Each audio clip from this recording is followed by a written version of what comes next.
everybody, and an early morning one at that. Welcome to the latest live stream where, of course, we'll be swiping the card irresponsibly on the latest and greatest Bricklink Designer Program sets.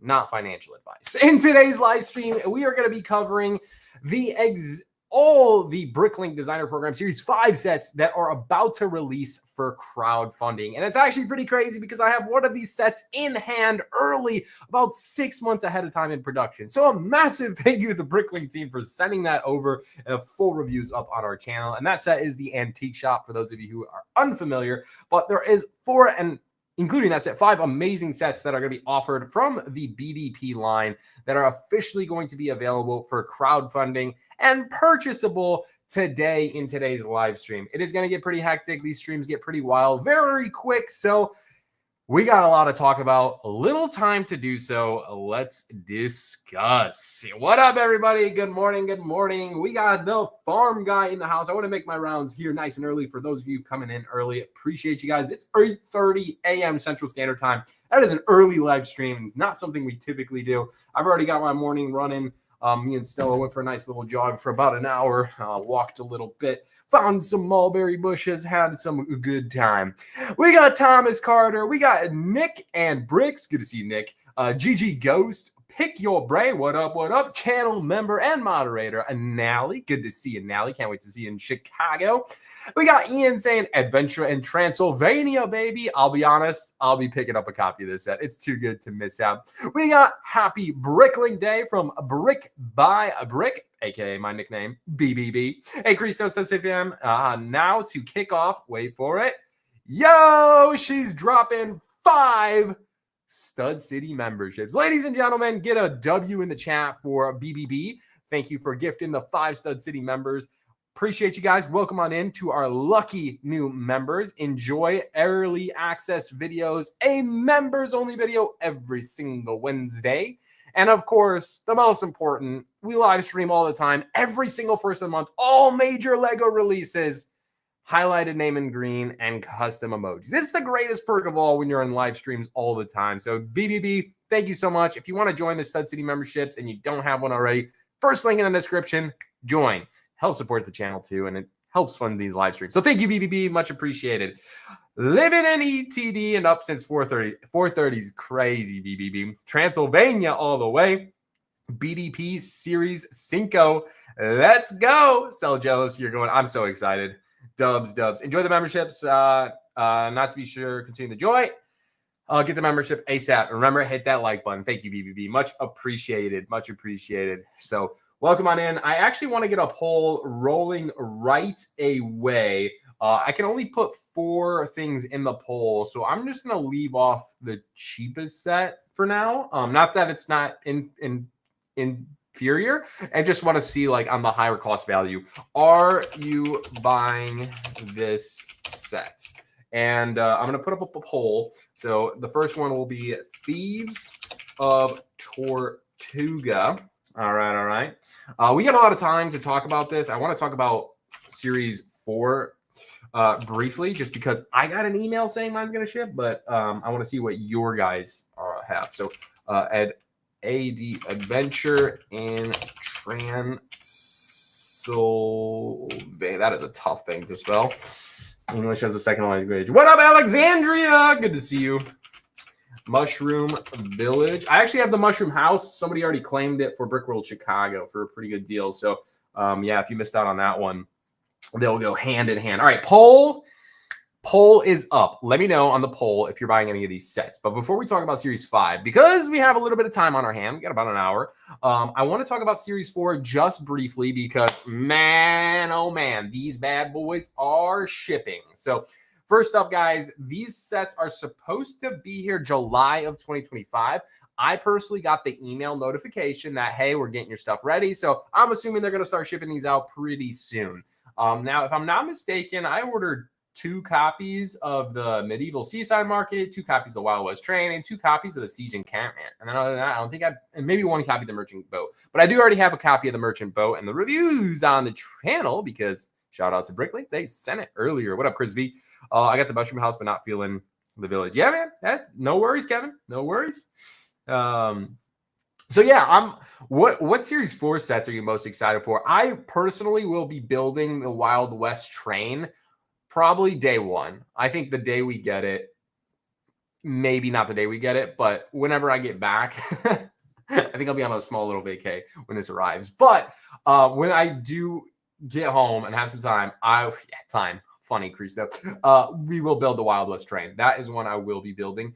The medieval seaside market, I don't know if I'll build or sell. I'm not quite certain. I actually do really like it. I really do want to keep one of each of the siege encampment and the medieval seaside market. Two amazing sets. I wasn't into the Riverside Scholars, but I know other people were. The merchant boat I built, and I really enjoyed that one as well. That's a good question, 808. Pick the one you're most excited about, and then we can discuss if as we ramp up to it, if you'll be buying multiple copies or all of the sets. Choo Choo Wild West, yeah, they go on sale at 10 a.m. Pacific time.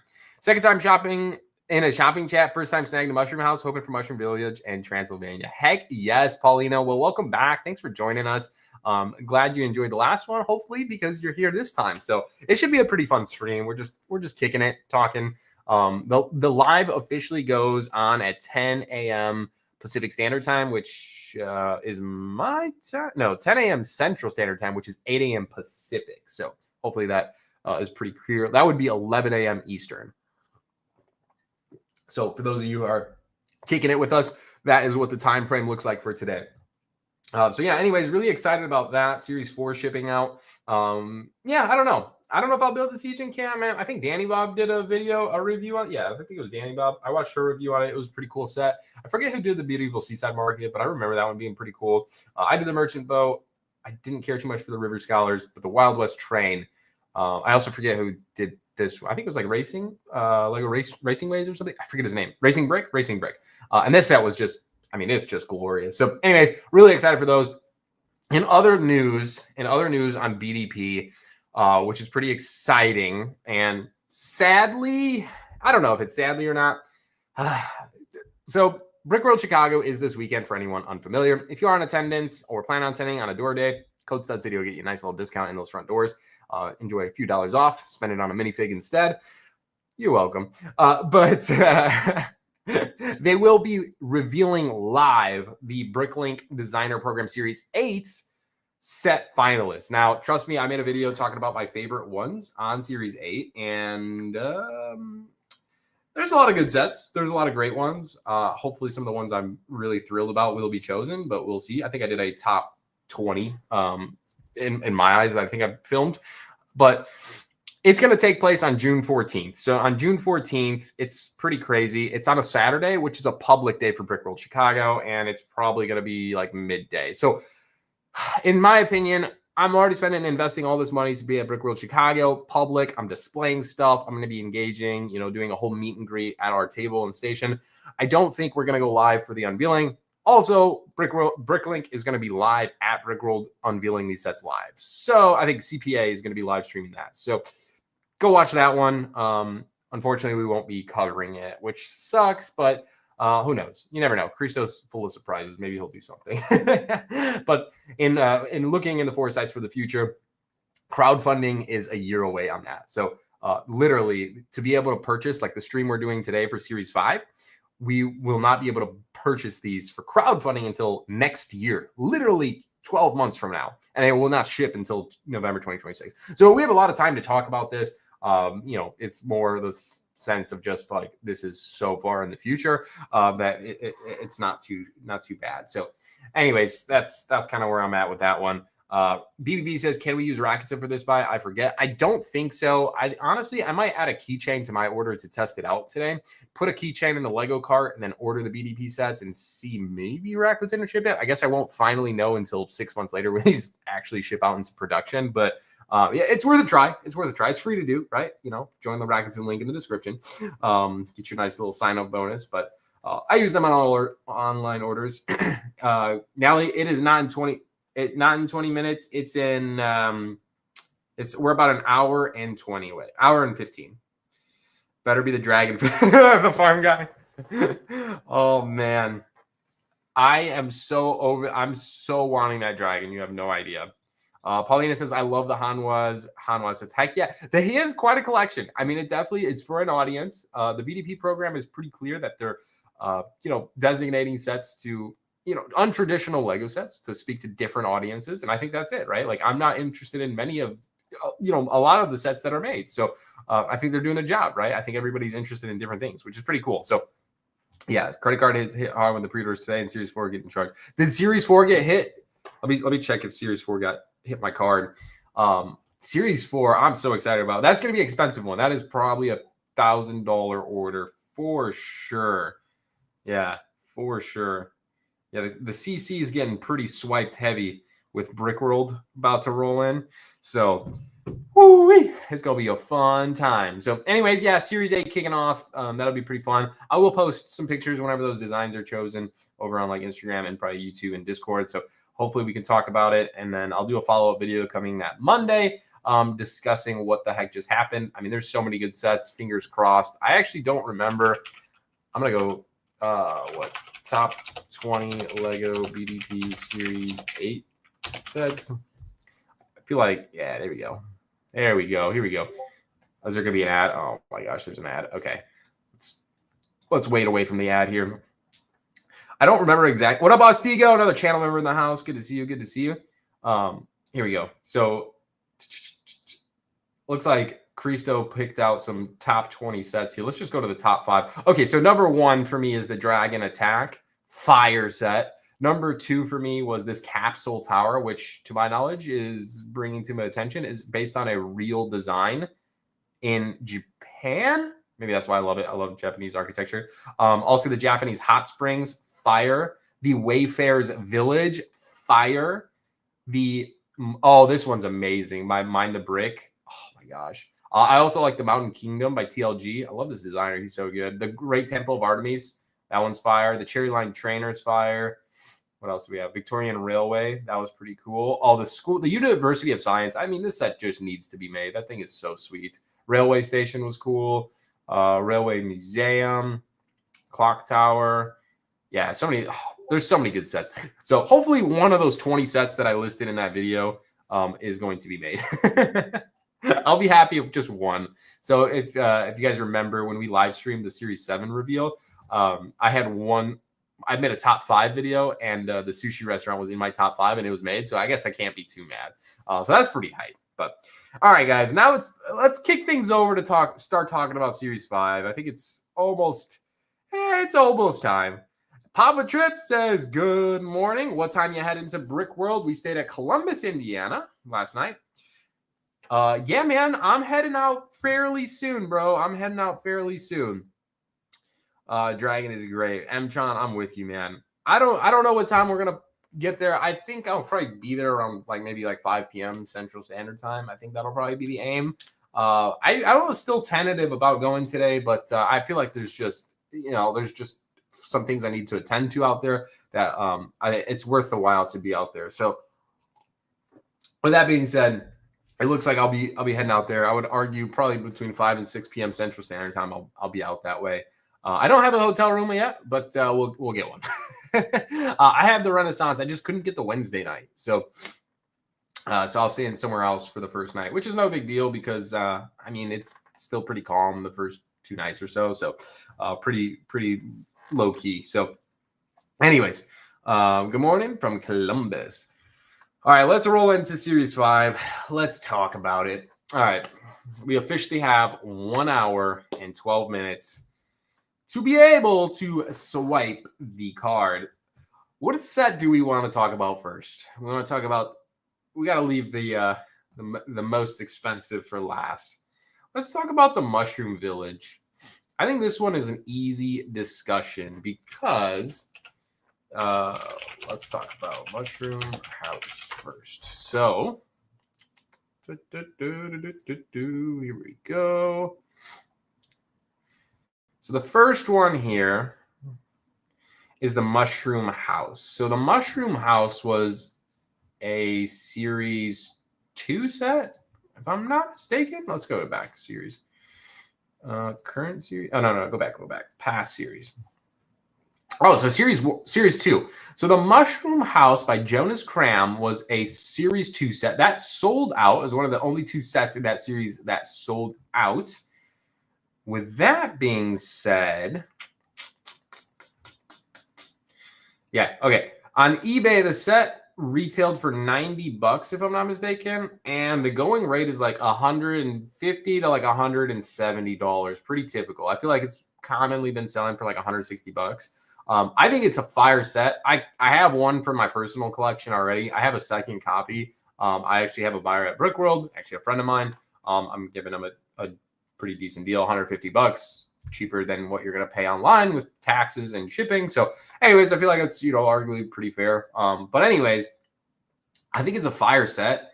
I love it. Georgiana's thrilled to build it. I've been holding her off from building because of the Mushroom Village. I'm like, well, just wait, because they're gonna go hand in hand together. Like it's gonna be pretty cool and fun to build these together when you do. So that's exciting. I'm excited to see how that pans out. But really fun set. I think this one is a quite bit more expensive. I mean, when you look at the Mushroom House, I personally like the Mushroom House a lot better, and it was a lot cheaper, right? It was $90, and you got like, I guess it doesn't say the piece count. Let me see. So the piece count, 1,000 pieces for $90, almost, just about. Versus this one is, I mean, it's a way bigger set, sure. But $210 is the price tag on this one for the 2,436 pieces. Now, in comparison, this set had a total of 3 minifigures. And for me, the snail did it for me. I mean, this snail just looks freaking awesome. Like, it feels straight out like a Smurf movie. I just loved it. And this one has a ladybug. I mean, it's still cool, but I think the snail is just significantly better.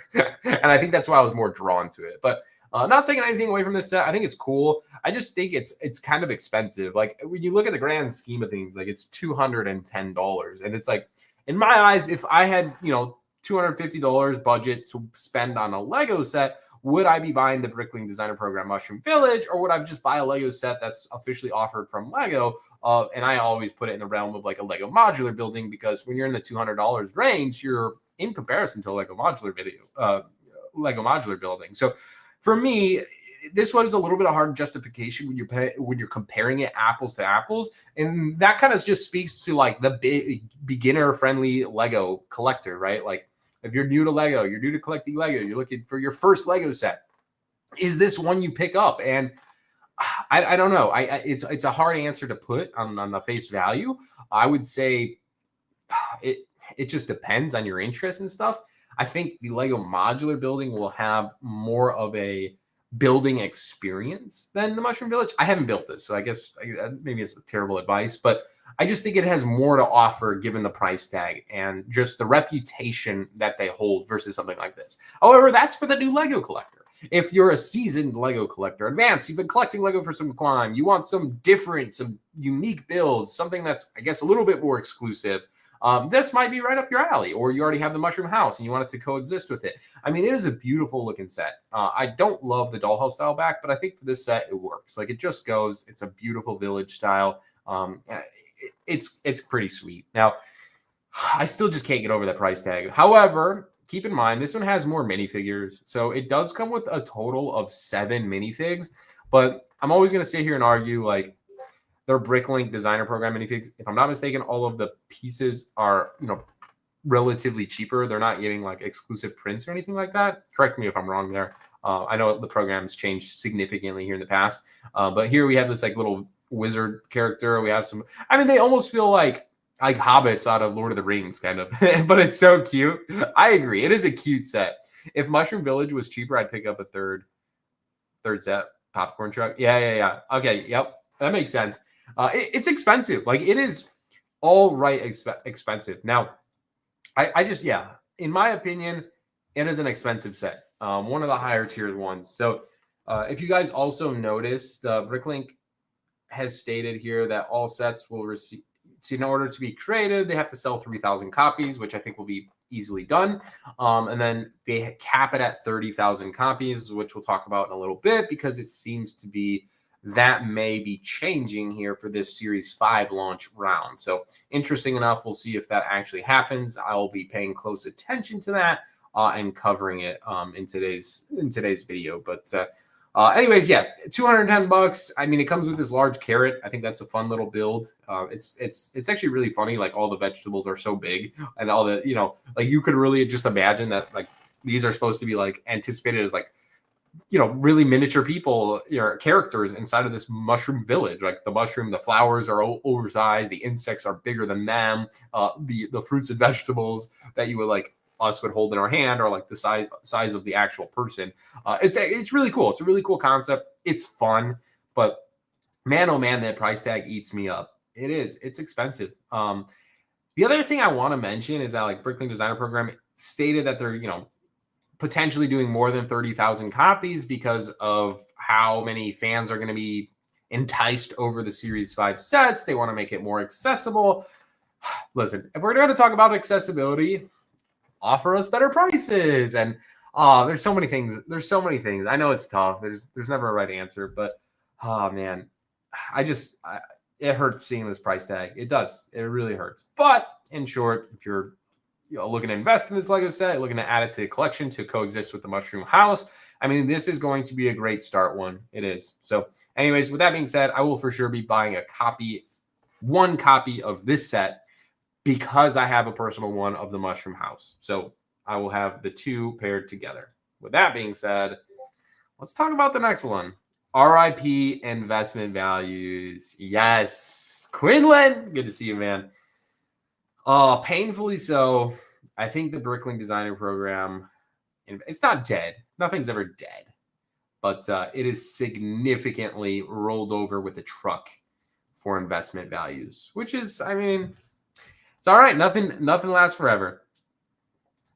The Zelda set is terrible in price the Zelda set is terrible in price to begin with. You don't have to compare it to anything, DJ. That set should be $200 and no more. Don't need any excuses from Lego or Nintendo. That set should not be a penny over $200. I will not pay. I want to get it at some point, but like I'm gonna be honest, I'm trying to get it in like the 150. Like $300 is just bananas. But I'll save that for a future video later in the year. We still have time of that set being on the shelf. Animal Crossing, I don't have any. Maybe look at Animal Crossing. Looks like a fun theme. All right, let's talk about the Thieves of Tortuga. Thieves of Tortuga, another amazing set. Now this one, so this designer, I don't know why it doesn't show his past designs. It probably should, but so let's go to some past series. So the designer here is Krakenator, and if you've been collecting the Bricklink Designer Program sets, you might remember this name. Why? Well, he has had other Lego sets that have been made into Bricklink Designer sets. One would be the Forest Stronghold, which was from Series 3 and was also a sell-out Lego BDP set. This one actually sold out, if I'm not mistaken. We were live streaming from somewhere in Asia, and I think this set sold out within like 2 to 3 hours, if I'm not mistaken. So, and it was expensive. It was like that was between like $300 and $400, if I'm not mistaken. So, really expensive, and just kind of continuing to show that castle theme is just in fantasy era has continued to just be a kick here and a walk in the park for the BDP program. But yeah, anyways, that was a sellout set. That was one of his other designs there that made it. I believe he had another set on the previous models. I don't quite remember. Now, it could have been. No, let's see if he had a Series 7. Yeah, so we know he has that one. I think he had another set in like the past series, but I can't remember it off the top of my head. Either way, what up, Paul? I was considering getting 2 Transylvania sets to keep us sealed for the investment value, but I'm nervous that it may wash. Definitely getting myself one regardless. Yeah, I think one is the safe bet, right? But the second one, it depends, right? Like if they just up production, right, and they just don't cap it. I mean, I still think it's a great set, but I mean, how much can you sell a $350 Lego set for? Maybe 500, 600. Time is everything. We'll talk about that as we ramp up here in a little bit, but exactly. Yeah. It's already an expensive set to begin with. But let's talk about the Thieves of Tortuga. Another great set. Not totally up my alley. I'm not a big Pirates fan, so this one doesn't speak to me as much. However, the sets that Krakenator has made have been like thoroughly just fun to build. So I don't know. I'm almost at the point where like, do I grab a copy to build just because of like I enjoy the designer and I know whatever he's packed in store for this set is going to be great. The set's $340, which for me is just, man, that is just expensive.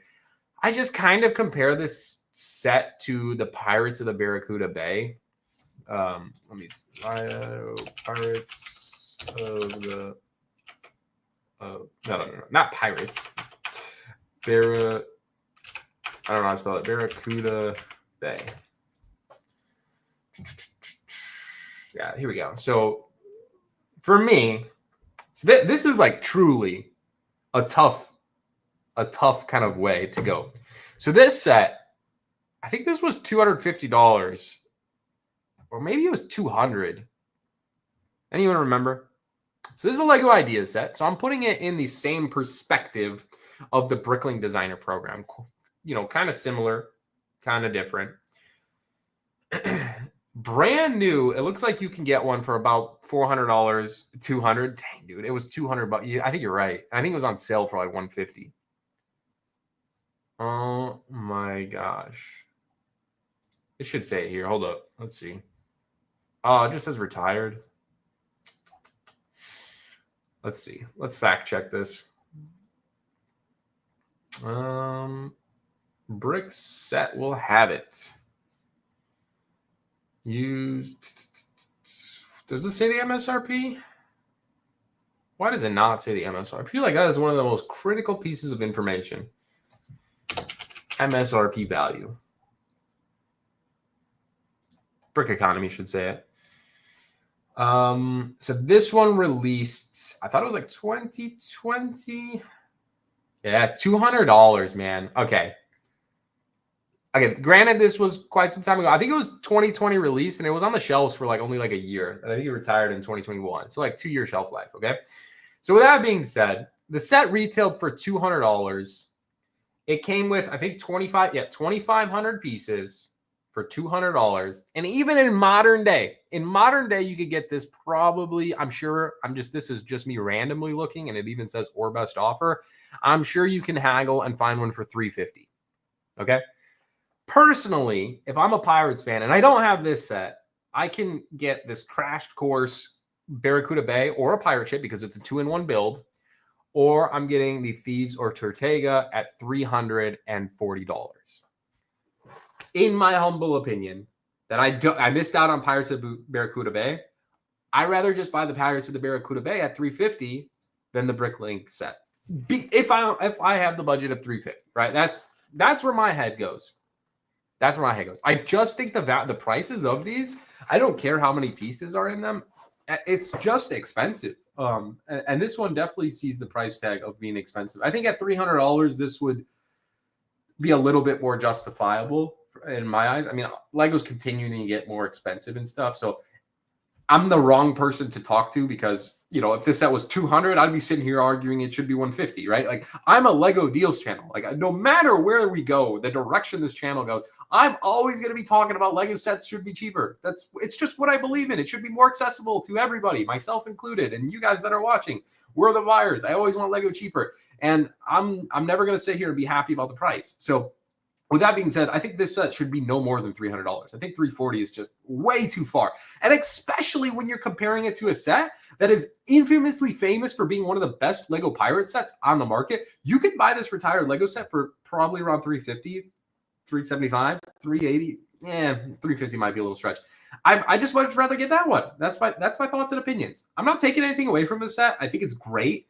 I just think the price tag hurts significantly. Now, it is so different than the Pirates of Barracuda Bay. The Pirates of Barracuda Bay is a crash site of a pirate ship. I mean, it has the whole scene. The Thieves of Tortuga would honestly pair so well with the Pirates of Pirates of Barracuda Bay because it's an entire village. Like, it is a really, really cool set. Trust me. I mean, it is fantastic. looking. But oh man, let's look at the minifigs. Maybe that'll facts. The sole reason I'm reluctantly passing the Tortuga, and that's yeah. I mean, yep. What up, Contra? No way. That is nutty. When you start comparing these things, guys, and I mean that's why I do this live stream, just to see like value for your dollar, what you're getting. I mean, it is eye-opening. Now, I will say the minifigs are enticing. I mean, this is a fun lineup of minifigs. So it looks like we get this character here, black hat, nice little torso print. No arm printing on any single one of these minifigures. So it's not like we're getting above and beyond. We're not getting no Captain Hook inside of here. Like, I mean, man, like imagine I can see if they upscale the minifigs, right? Like if they up the minifigs, if we just got some insane characters. I mean, it's awesome getting pirate characters, sure. But I feel like in modern era with the minifig prize machine, pab walls, a lot of these pieces have become more accessible, right? And it's really not the minifigs that you're sought after. Although I am happy that they stuck 1, 2, 3, 4, 5, 6, 7, 8, 9, 10, 11, 12, 13 minifigures inside of this. I mean, trust me, that definitely feels a little bit more suited. I'm going to sit here and argue they should have stuck 20 minifigs inside of here, right? I mean, we can go round and round, right? I do love the captain hat on this character. I think that's pretty cool. I like the usage of using different hats. I think that might be the same hat, but seeing just different styles. This one has the feather in it. They did do their due diligence. They made it, trying to make it a little bit better. But imagine getting 20 minifigs instead of 13. Would that be like, okay, I can see the extra $40 price tag increase, but would they charge more? I don't know. I just expect more. Given the prices that we are paying for Lego today in moderation, I feel like my expectations continue to be higher as prices go increase. So for me, it just doesn't do it. Not taking it away. Get the set if you want it. It's just I'm nitpicking on prices. All right, let me get caught up on chat, guys. Creaso, stop hating. I'm not hating. I love the set, man. I just hate prices. I hate prices. We all just need to win the Powerball. Listen, if we ever win the Powerball, every single one of our subscribers is getting a Lego set in the mail. For whatever reason, bricks and minifig shops, especially when they first open, sell BDP sets, pricey but available. Yeah, I feel like that's pretty typical. So I noticed when I started going to more conventions this year, when I was in Atlanta in February, I started to see every single vendor have multiple Bricklink Designer Program sets on their shelves. So, those stores are definitely ordering 2 copies of each, probably, more. They're probably getting other people's accounts to order them. So those people are definitely buying them up. It makes sense. It makes sense. It is 4,000 pieces. That's fair, Jimbo. It is a big set too. Like, I don't want to take too much away from the set. I mean, look at the sheer size of this thing. I don't know. Lego Thieves of Tortuga. Let's see. I mean, this thing has to be a full table, right? Like, it has to be a... did somebody do hands-on? Here we go. Brook Fanatics did it. Oh, I don't have X. Okay, well, it doesn't matter too much. Anyways, regardless, bigger than bigger. Yeah, for sure. It is for sure. I don't believe in the lottery, so I don't play the lottery. But hey, I'm not knocking you. My mom always did, but I was not for me. So, anyways, Thieves of Tortuga. Final thoughts. Oh man, price point hurts, but look at I think the trees. I'm a tree guy. What can I say? I'm a tree guy. The trees for me, there's something about them that pull this set together to just make it like significantly better. I think it's the color pop and like distortion that it offers that just like, all right, this is like a huge villa. This is like a huge villa village, and it is fantastical. I love the fact that it's built up a little bit. Like, I think they could have cheaped out and skimped and just put it on top of plates or like one plate high or something. But like, no, they decided to raise the entire village by 2 bricks, and it offers an opportunity to give texture into like this whole section, right? Like, you have your walkway up and then it comes down and you have a cobblestone, like brick built cobblestone pathways. You have a bridge that connects both sides. You have a shark. The shark's kind of, I don't know, needed, not needed. I don't know, maybe not. I think, I guess it's pretty fun. I was gonna say, I think the use of like a bigger boat might have been a little bit more cost effective rather than the shark, but I'll take it. I'll take both. We have a nice boat in here, a little fun one, all of brick brick elements built on top of the hull. So it is a white hull boat piece. I like the sail going on it. That's pretty cool. The bridge is fun. But the trees, I think, do it for me. Definitely draws this in a little more.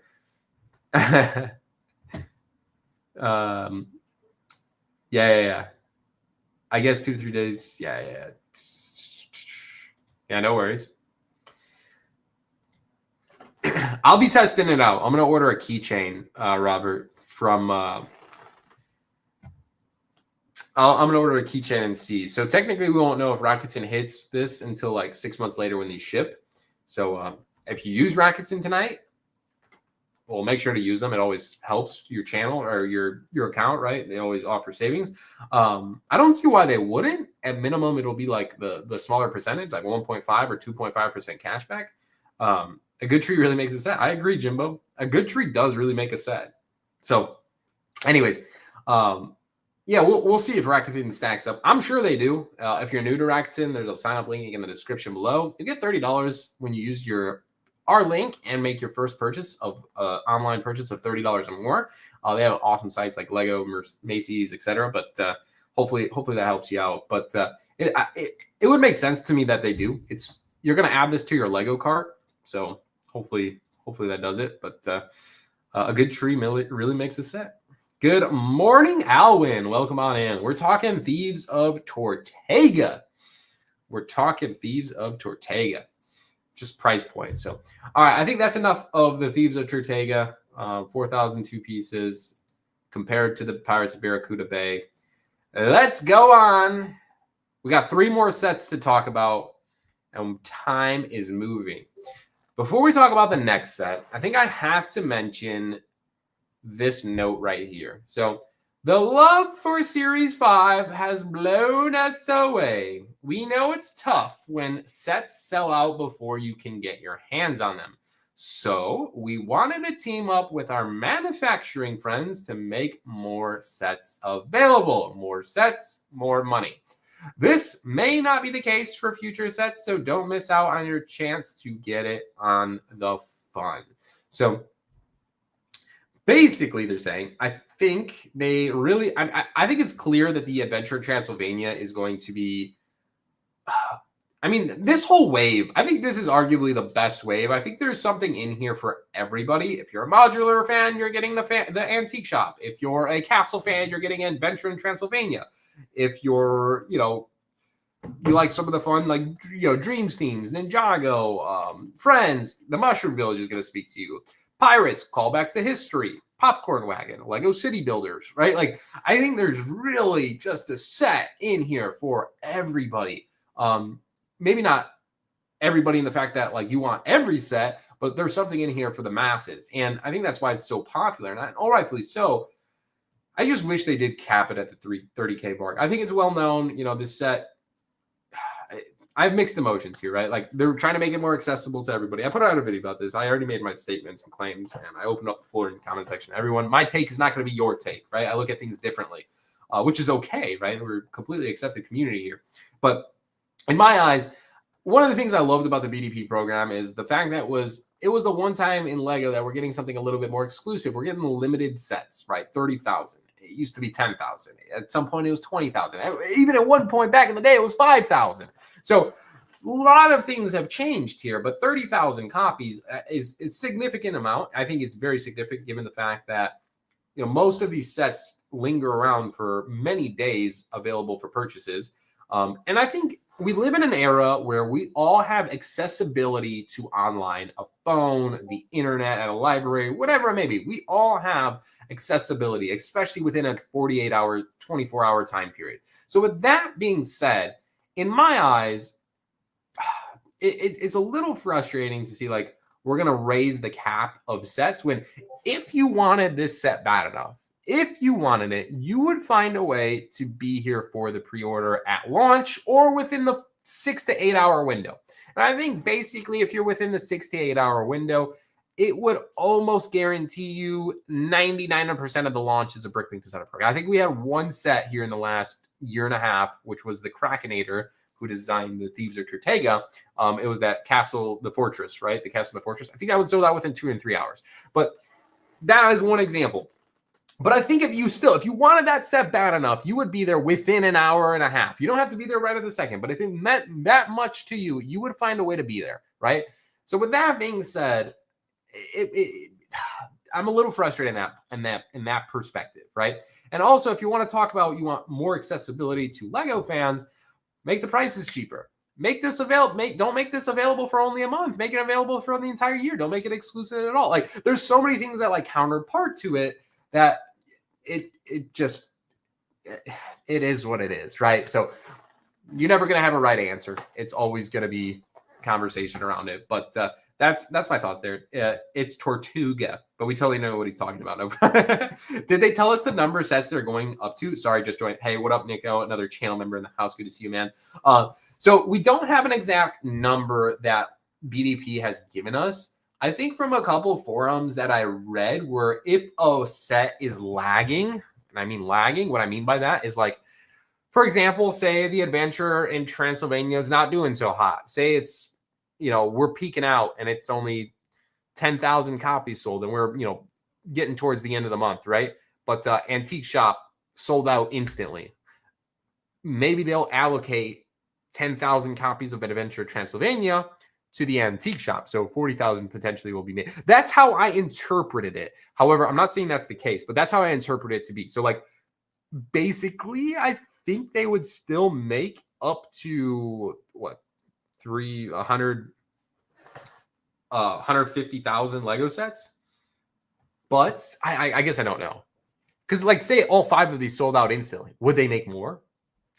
I guess we'll find out, right? I don't think that'll be the case, but I think it was the way I interpreted it to say the adventure in Transylvania was lacking. It was barely hitting numbers, right? At launch, there's only a few people buying and it's just the bar's barely moving, where Antique Shop's moving extremely fast and sells out. They would open up more Antique Shops and take away from the adventure in Transylvania. At least that's how I interpreted it. I'd imagine they would just like up the quantity, right? If they sell 40,000 Antique Shops, they would just make 40,000, right? It's crowdfunding. I don't think there will be a huge marginal difference from producing 30,000 Antique Shops versus 40,000. But I don't know where that cap will be. And I hope, they'll disclose that. I think BDP has done, and Bricklink has done an amazing job of disclosing information that we would never get from Lego themselves. Like we know how much sets are made. Therefore, we know how much profit. Like we know so much more details than we would ever know from like an official Lego set. So with that being said, I think it's really cool that BDP does that. They do a great job on that case, showcasing how many sets are made, price points, time frames, lead times, going into details where we don't see that as much from Lego themselves. So pretty cool there. 45 minutes out. The lack of information on it and release in it is less than an hour is unacceptable. Yeah, I think they're just rolling with it. Like they're just like, yeah, if we could sell 100,000 copies, let's do it, right? Like, I don't know.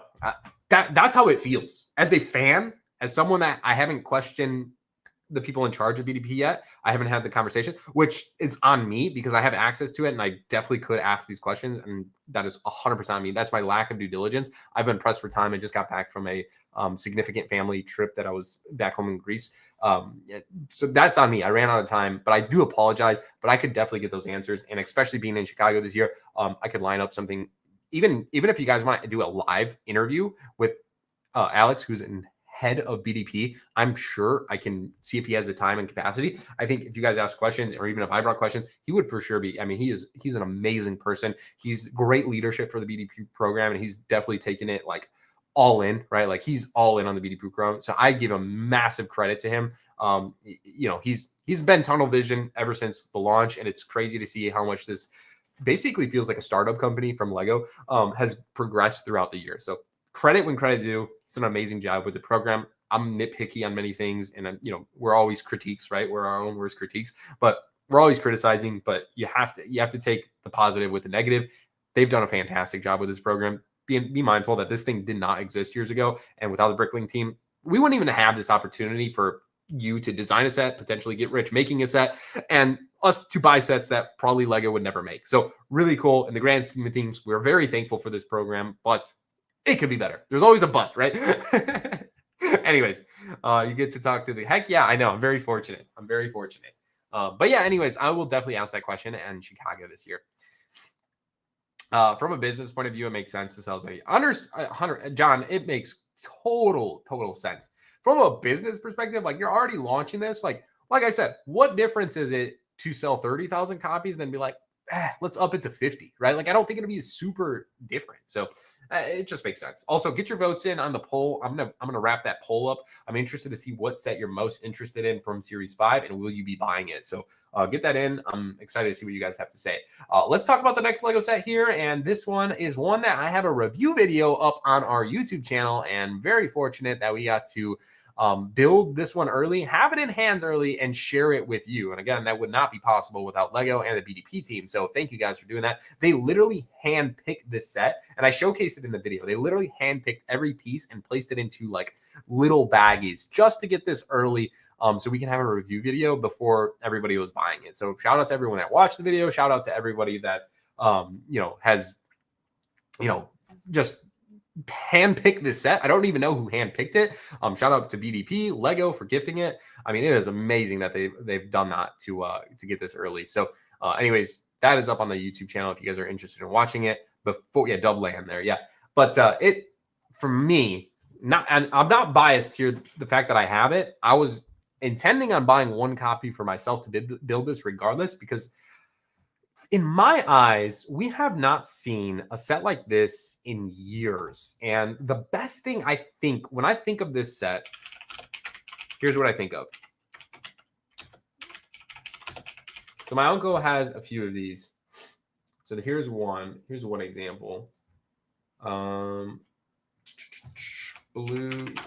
white, and blue house. This right here. This is so different, okay? Like, just bear with me. I'm going to try and connect the dots. Excuse me. So, back in the day, not in my day, this was pre-Cristo era, Lego used to make these creator 3-in-1 houses. Basically, you could buy this house and build it in 3 different orientations, and they had 4 walls. They had a little lackluster interior. Like, you could see inside of here, the ground is still green, right? Like, they did not even tile it off or anything. There's a staircase, and that's it going in it. There's a balcony. But the main point here is this set looks incredible, and it's almost like a mini modular building, right? Like, it's got 4 walls. It looks great on the outside. It has a, movable floors that connect. I mean, it is really, really cool. And like, this one's available for $120. This one's available for $180. And I think this was another great example, the Apple tree house. And it doesn't have an interior or anything like that, but I think from an aesthetics point of view on the exterior, I mean, it looks just fantastic. It's a great looking set. You can build it in different orientations, and overall it just has a lot of detail to it. So anyways, keep this price tag in mind. This one's $180, brand new. This one's $120, okay? Here we have in 2025 a Lego set that I think is significantly better, way better than those. I know it's not a house, but you can argue if you're just like, oh, I might take off the sign and make this a house. This could be a house, and technically it is a house. The second floor is a bed where the antique shoppers live, right? Like, that's where they sleep at night, and then they have their store down below them. So this could be a house, an old house transformed into an antique shop. Sure. This set is amazing, and the fact that it's at $150 you guys know, I mentioned it earlier. For those of you who are joining in, I'm a Lego deals channel. So if you are not subscribed, we talk about Lego releases, price points, Lego deals, and of course sales on sets. We cover all major Lego releases. We stream every first of the month when Lego gives us releases. We talk about price points. We criticize them. We applaud their good prices. We do all that stuff, and I always argue for cheaper prices. Guys, for me, this set is a well-rounded price set. I have to keep quiet about it. I'm not argue I could always be cheaper, right? Maybe give us a 140 or 120. In all seriousness, this set is fantastic. I think it fits into like a Lego city perfectly. It could be a display piece. Another one I have to bring this up. So the ultimate set to display this next to, compare this next to is this set right here. So it's the Lego Medieval Blacksmith. This set released in 2021, and at the time it was $150 MSRP. Now, Lego Inflation Days, Legoflation, August 2022 hit. Magically, over 100 plus Lego sets went up in price in August of 2022, and no rhyme or reason other than inflation. Wild, right? I will never overlook that. Anyways, the set was $150 magically overnight, and now costed $180 MSRP. I bought this set day one in stores in March of 2021 when it released. I'll never forget it because I went to the indie Lego store. I loved this set. It was one of the best top 10 Lego sets building experience that I've ever had. I don't know, maybe because I hadn't built the fantasy era set in that time. I just really enjoyed it. It offered so much fun and uniqueness. It's part of Lego Ideas theme, so I relate it really heavily to the Lego Bricklink Designer Program series. It did come with a light brick and carriage, great minifigs, full on interior. But the point is, it was $150.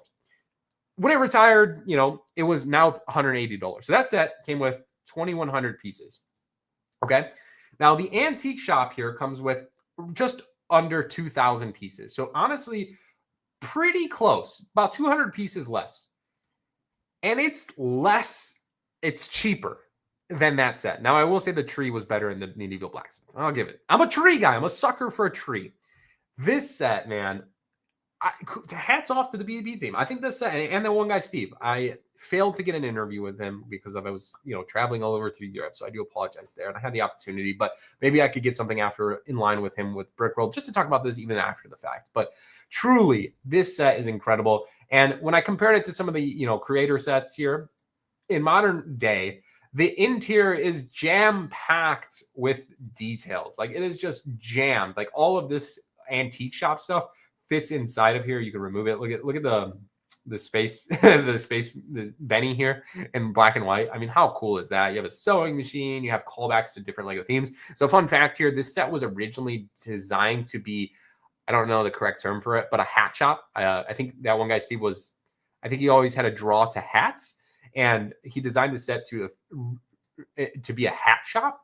However, and, call back to history of like different Lego themes and stuff.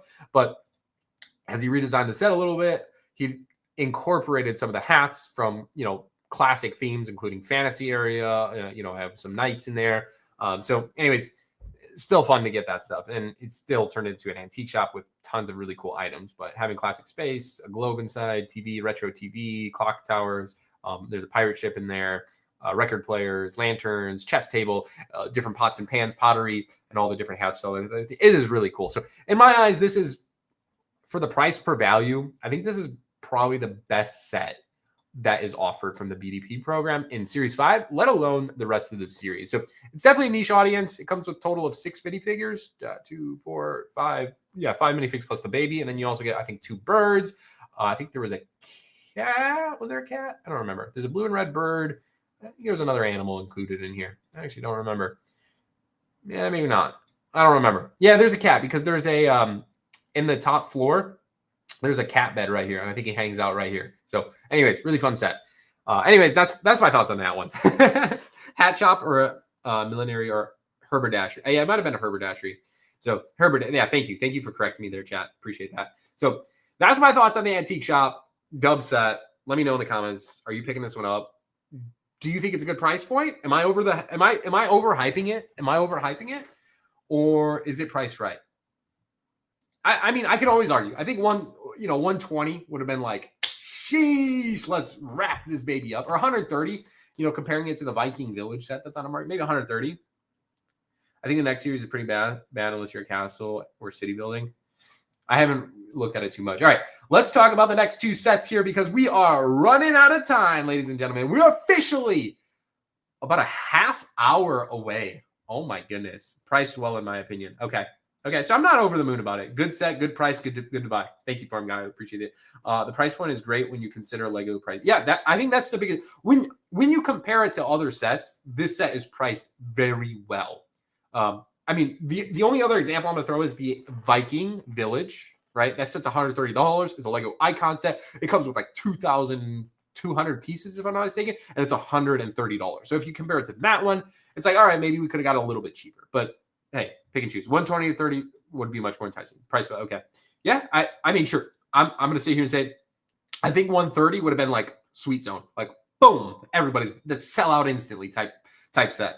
It's okay. The interior detail is nice, but the outside is unremarkable. Okay, so I think of it more, it's supposed to be a house design. Like, you go through an old downtown area and they transform a house into a business, right? And that's the vibes I get from this set. And I think they did a good job. I wish I had a spot in my city for the house. Yeah, Viking Village. I thought so too. Nothing sold out yet because nothing has launched yet. We got 30 minutes to launch. $95. $95 is even for me, I feel like that would be a crazy price point. I wish $100 was a standard for something like this. Trust me. This is the first time I'll get all of them. Excellent series. Hey, Benito. Good to see you, man. That's awesome input, man. That's awesome. Happy for you. Big baller over here. This is an expensive wave. This is an expensive wave, by the way. So does the order processing go through Bricklink or is there a redirect to Lego? This is the first BDP I've ordered. Heck yeah, Scotty. So at launch, guys, if you want to support the channel, I'm going to try and instantly put a link to the sets. If you want to help support the channel, it is an affiliate link directly through Lego. The set will get automatically into your Lego cart. Okay. With that being said, I greatly appreciate it. It's free to you. It's just an affiliate link and it helps the channel. So if you want to hold off a minute or two, I'll post the link for each one of these. It helps support the channel. So if you do that, hey, thank you for help funding this beautiful YouTube channel. Lets us do streams like this and continue to go to events like Chicago, which we'll be heading to today. So moving forward, it is a redirect to the Lego official website. So you will get your VIP points. Yeah, I will get your VIP Lego Insider. Yes, yeah, you do. You get Lego Insider points, but you do not get Lego promos. So keep that in mind. Hey, I appreciate that, DJ. Yeah, that works for me. I'll post the link. Yeah, it'll just take me a minute. It'll take me a minute to set it up, but it should only take a minute. Trust me, guys, these sets are not going to sell out within the first 5 minutes. At minimum, we'll see probably like, in my opinion, that's the other thing I want to talk about. We're going to talk about Adventure in Transylvania last. I think the first set that will sell out is Adventure Transylvania. Granted, it looks like we're going to get more copies, so I don't think 30,000 copies will be made. It will actually be upped the it'll be up the quantity, so I don't think it will sell out. But yeah, I think it'll be the first one to like sell out, and it won't sell out within hours. I think it'll be like within. It's expensive. Like I genuinely think it's an expensive set. So yeah. Support the channel. Stella needs. Yeah, she does. She needs cookies, is what she needs. She needs cookies and clothes. Castle should be 280. Yeah, we'll talk about that. Heck yeah, Chris K. I'll see you at Brick World. If anyone's going to Brick World, friendly reminder: if you're ordering your tickets online for the weekend or at the gate, if you use code STUDCITY, you'll save a few dollars. Gives you an extra few dollars to spend on Lego while you're there, or some food, whatever it is. So save on that. And I'll be stationed in the right corner. And I'll have some PSA graded cards there displaying and Pokemon stuff, Lego Pokemon. So heck yeah, man. Hey, we got CPA, bro. Let me know if you're hopping on and if you need a link, bro. Post the link, Criso. There's always a wait and buy time. Heck yeah, 280 and it has 4,000. We'll talk about it. All right, let's talk about the popcorn wagon as we are officially less than 30 minutes away from swiping the card. Thank you everybody for joining today. I have to say, you guys are amazing. I love that you guys enjoy these streams as much as I do. It's always been a blast. And we're going to continue to do this, times infinity, right? That's always the goal. We do these live streams for every first of the month, all major Lego releases, all major Black Friday, Cyber Monday, Amazon Prime Day, May the 4th, all major events, Lego sales days. We live stream just like this for these major launches. So if you're new here, drop a comment. Let me know you are new. And I want to give you a personal thumbs up. And if you haven't already given a thumbs up, support the channel, subscribe because you don't want to miss these. There's so much fun. Let me send a link to my boy CPA here. Sorry, CPA. I'm really behind schedule, man. I'm really love these live streams. Thank you. Heck yeah, man. I appreciate that. More Mario Kart streams. CPA, it's on Instagram. Just a heads up. Link is on the Instagram. So I'll let CPA give a warm welcome, and he can maybe answer some questions. Because he says I'm new here. Guys, if you're shy, I know we have at least one new person watching live from a TV, an iPhone, on a laptop, an iPad, whatever it is, right? An old maybe you have a Macintosh, bro. Maybe you have the OG Macintosh. Maybe you're watching from the OG Macintosh. If that, you're a legend for that. But let me know. I know one person is new here. Drop a comment. Let me know you're new so we can send the biggest love to you. And she's having really good. Heck yeah, I agree. Popcorn. What up, Lester? Popcorn wagon. All right, bro. We have control the aftermarket. Bro, we have. Welcome aboard. How much will the castle go for 1 year? I don't know, Dark Soldier. We'll talk about castle's the last one we're talking about. Hey, the first person to say it. I'm new here. Art Journey, welcome. Welcome to the Stud City Show. Hopefully you enjoy it. Hopefully you come back for more live streams every single first of the month for all major Lego releases. I'm new. Brian Baxter, good to see you. Trek Matt, you're new. Welcome on in. Welcome to the fam. Jacob, I'm new. Can't wait for these sets to drop. Welcome on in. Welcome on in. Welcome on in. Don't forget to smash the like button. Hey, it always helps. Thank you. Thank you. Paul says he's going for that. New here. Hey, Banks is new. All right. Appreciate you guys. All our new friends here. Welcome into the Stud City fam. Jim says I'm not new. I'm new. Loving this. Elmer, welcome on in. Yeah, good. I'm happy. I'm happy to give a warm welcome to all our new friends. Again, every month, first of the month, is new Lego releases. On the Lego side, we stream. Speaking of streaming, we got Mr. CPA Full. How's it going? Welcome on in, man. Great to be here. It's I know you were saying you were behind. I also feel very behind. I'm not packed for Brickworld yet, which I guess I was planning to pack today. So I'm in that respect, I'm like not super behind, but when are you showing up is the question. So I'm expecting my wife and I were expecting to be there around noonish. Dang, we today? leave here at like tomorrow, not today, okay, unfortunately. Okay. So yeah, tomorrow. Okay. Do you think it's worthwhile to go tonight? I wish, in some ways, I wish I was going tonight just to have like one more dinner with the boys or whatever. Yeah. Seeing pictures of at least the ACOB crew on Discord, it looks like a really, really good time. So I'm definitely having some major FOMO right now, but I think having maybe one extra night just to I'm going to try to go to bed early tonight, sleep in maybe a little bit, but because I mean, as I know as well as you know, the sleep is about to go out the window. Oh yeah, it's a sleepless 5 days, man. Sleepless night. He has a set in design, right? Sleepless night.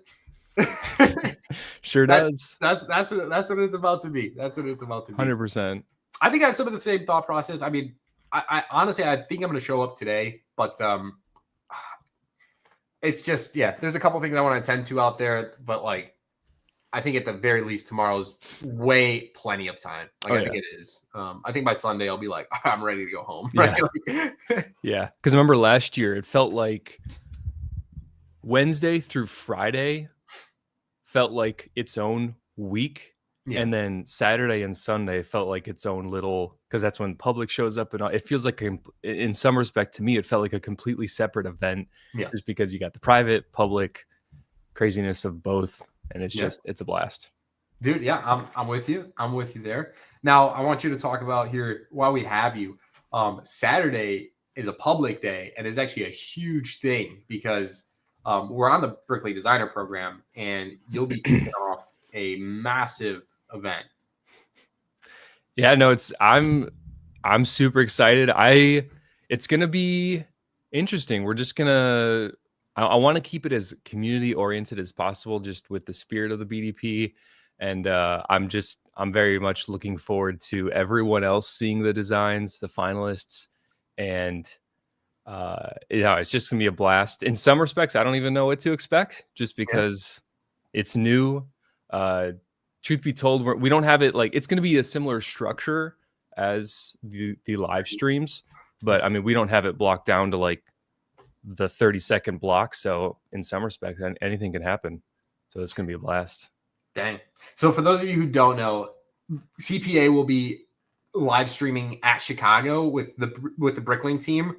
The reveal of the 5 designs, which has 384 designs, that will be 5 selected, similar to what we're ordering today for Series 5, the 5 sets. If you're unfamiliar with the BDP program, there's a submission phase where for this case, there's 384 designs. That gets chosen by the Lego gods, right? The BDP team.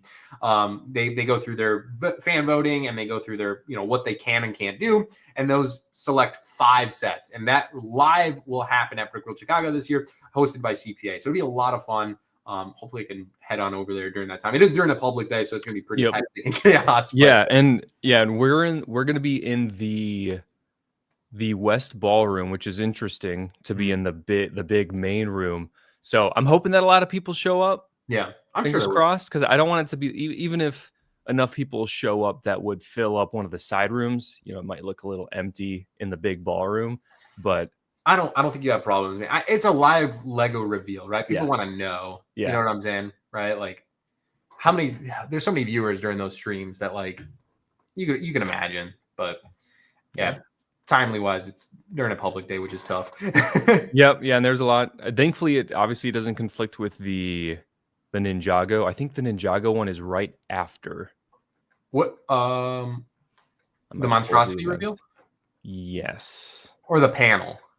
Some Lego Ninjago. I think the reveal is on a private. Yeah, the reveal's on Thursday at like 6 p.m., which I'm over the moon about. I think Duck Bricks and Mind the Brick and Dimitri, which is that might be what it is. Yeah, they're doing a Ninjago panel, which is more like a Q&A style, which I think is gonna be a hit. But I don't think you have to worry because the big Ninjago reveal is on Thursday.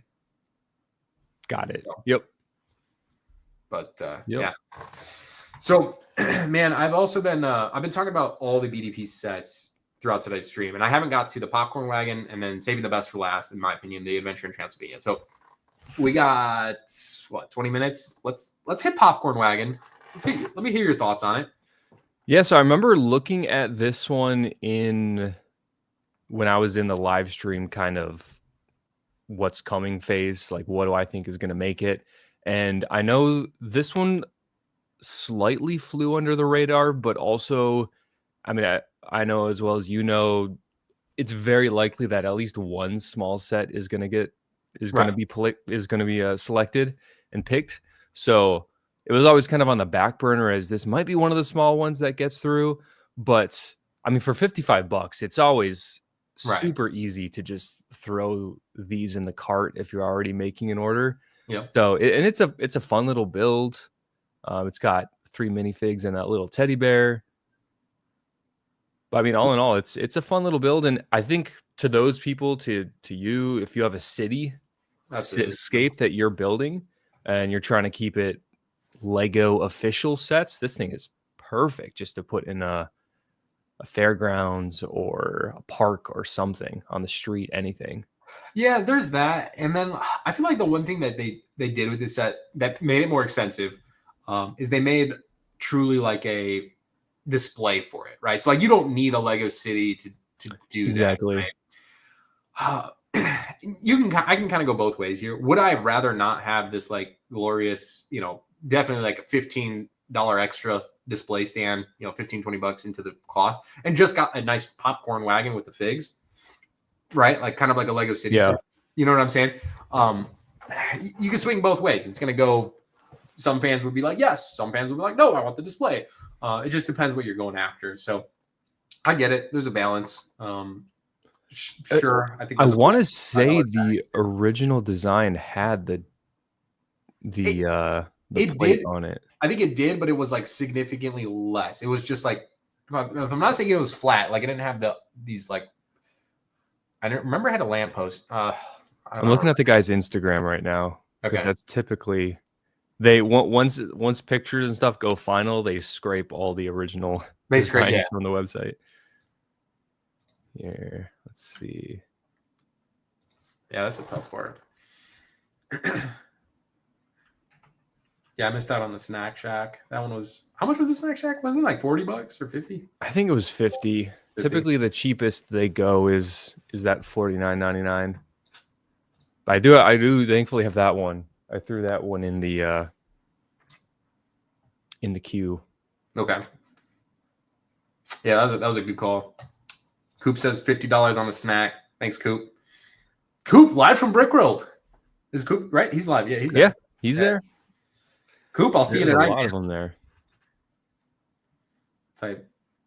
Okay. So is this a buy for you? Or are you passing? Are you? So I think just because nothing against this series, but it's more so this series weighed with the other series that I think I'm just passing as a whole on this wave, unfortunately. Even on Adventures in Transylvania, which we'll get to. But I just felt like there were so many there were more heavy hitters in subsequent series that's like I need those over these, to where I just unfortunately need to So save some money, close the wallet in some areas. so the $50 like it's just $50 ain't working for you on this one. I guess it's more like if I'm already buying something, which I know is not the best way to go about things, but it's like, all right, I'm already getting it. I'm already getting, if I was getting Adventures in Transylvania, so I'll get this one. But I mean, now that I'm thinking about it, this one, I mean, I know we say the small ones, they sell out pretty quick. I mean, this will probably last 12 hours or so. So there's definitely some time to rethink my choices. Yeah. But it could be cool to have like a little collection of all the small BDP sets. Yeah. So maybe I'll convince myself of this one. Do you think so? This looks like the original design, right? Or is this the same? So that is, yeah, that's the original design of the that's got just the wheels. carriage. Yeah. That's got big wheels. This one has the small ones. It's just different, right? Like for sure. Yeah. So if you go to on that profile, if you scroll up a little bit, there. So that looks to be his original design. That looks like the same design. That's for sure the same. Yep. So I think that's the one he submitted at least. He says, my Bricklink Designer Program entry is up for voting in Series 5. So I think... Yeah, 53 weeks ago. Yeah, I think... Yeah, so you're right, man. It's very similar. Yeah. Yeah. They changed the color plating. They put a dark bluish gray. Actually, they put 2 plates on the bottom. They just made it thicker. I mean, upgrades that are for sure needed, probably. Yeah. All right. Okay, so Popcorn Wagon. Let me know in the comments if you plan on picking it up. Get your votes in. But let's talk about the big boy. It's time. It's time. With talking about this one, Bricklink has put out a statement that they're upping quantities. Yes. What are your thoughts? What are your insights? What do you think? I think it only helps consumers, like regular consumers, of course.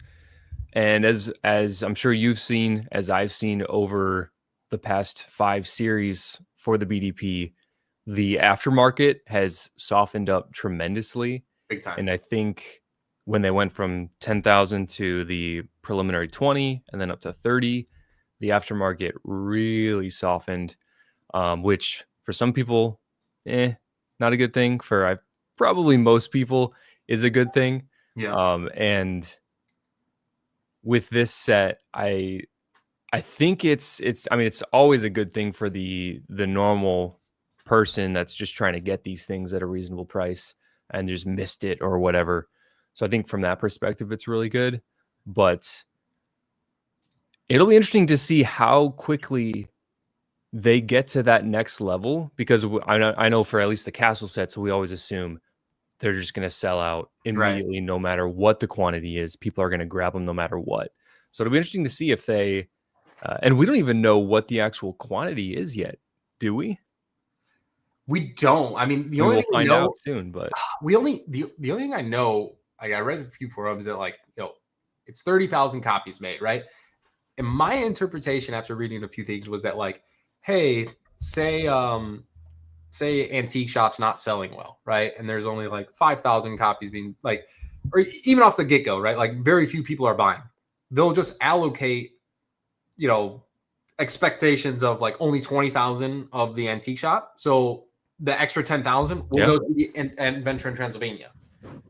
But what if every set sold out? Right? It's probably not going to happen, right? But say every set was a sellout, would they just be like, let's just up it to 40,000 per or 50? I don't know, right? Nobody knows, and that's the real issue. That's interesting that you mentioned that. Now that that's in my mind, I feel like there might not be a hard cap anymore, and they're just going to take the orders. Yeah.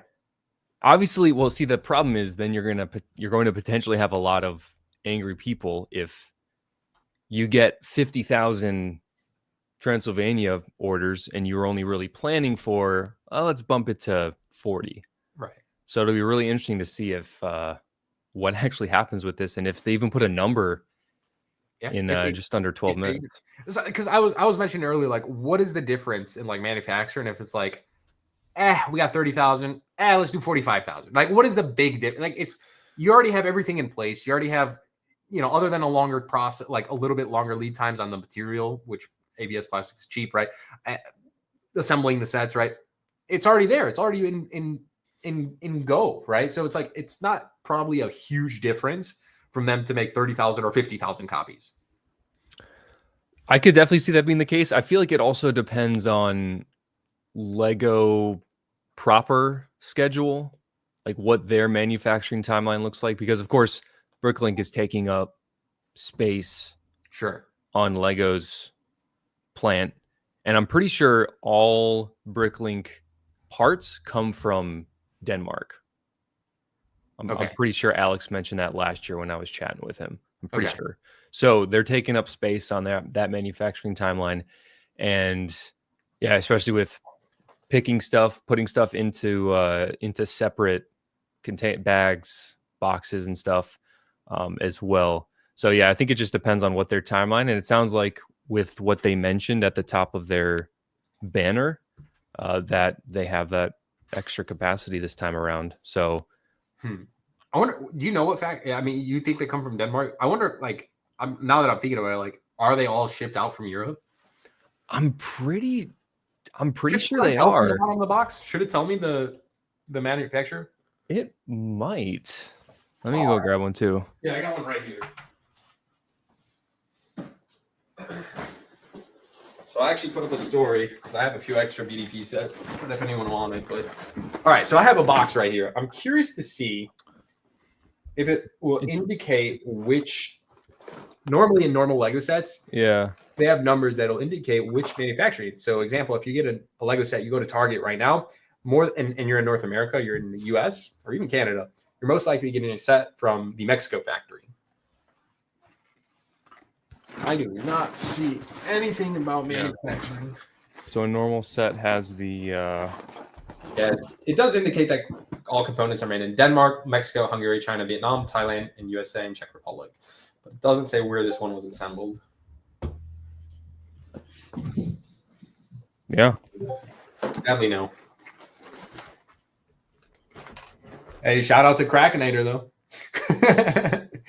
Thieves of Tortuga. Hey, he's going to be there. I'm pretty sure that's been announced that he's going to be there this weekend. Oh, no way. That's exciting. So I met him at Bricklink Atlanta, so I'm excited to have another conversation with him. Nice.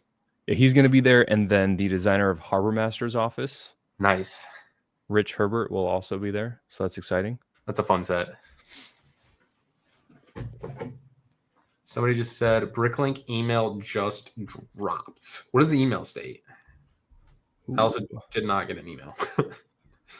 Likewise. We got all these Bricklink insiders. Yeah, what's going on? I got a Brickworld email. That's hype.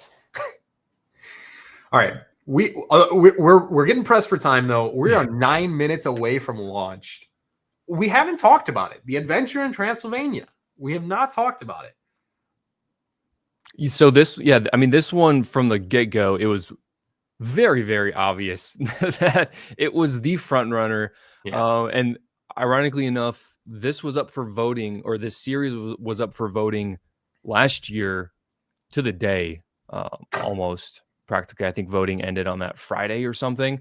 So I remember talking with, or it was the selection process maybe. I remember talking with Alex before we were talking about any of the Bricklink stuff we've done since about this set. And he kind of hinted that everyone was wowed, absolutely floored by this set and just how amazing it looks.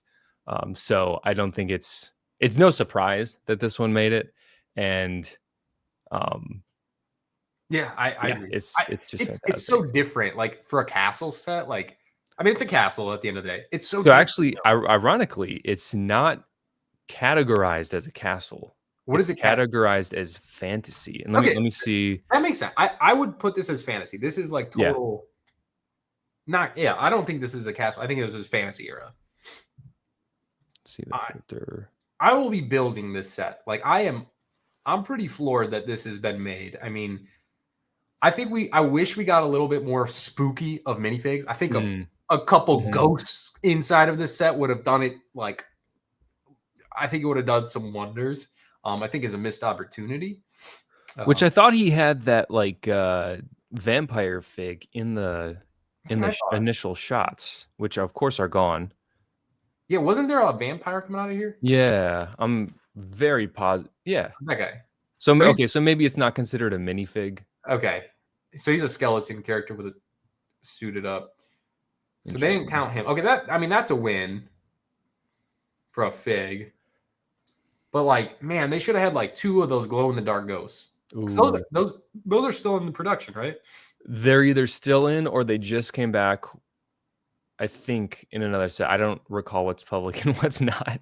But Sure. I think there's a set coming. I feel like, what was the set? The one that retired was the Haunted Mansion, right? That's where I'm thinking it was from, right? Dang, dude.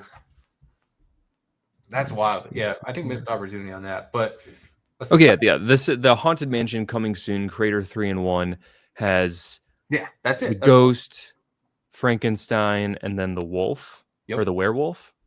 And then a vampire lady as well. So there's some good figs if someone's planning to get that anyways. That set, I'm really excited for that Crater 3-in-1 set. I think that set is so fire.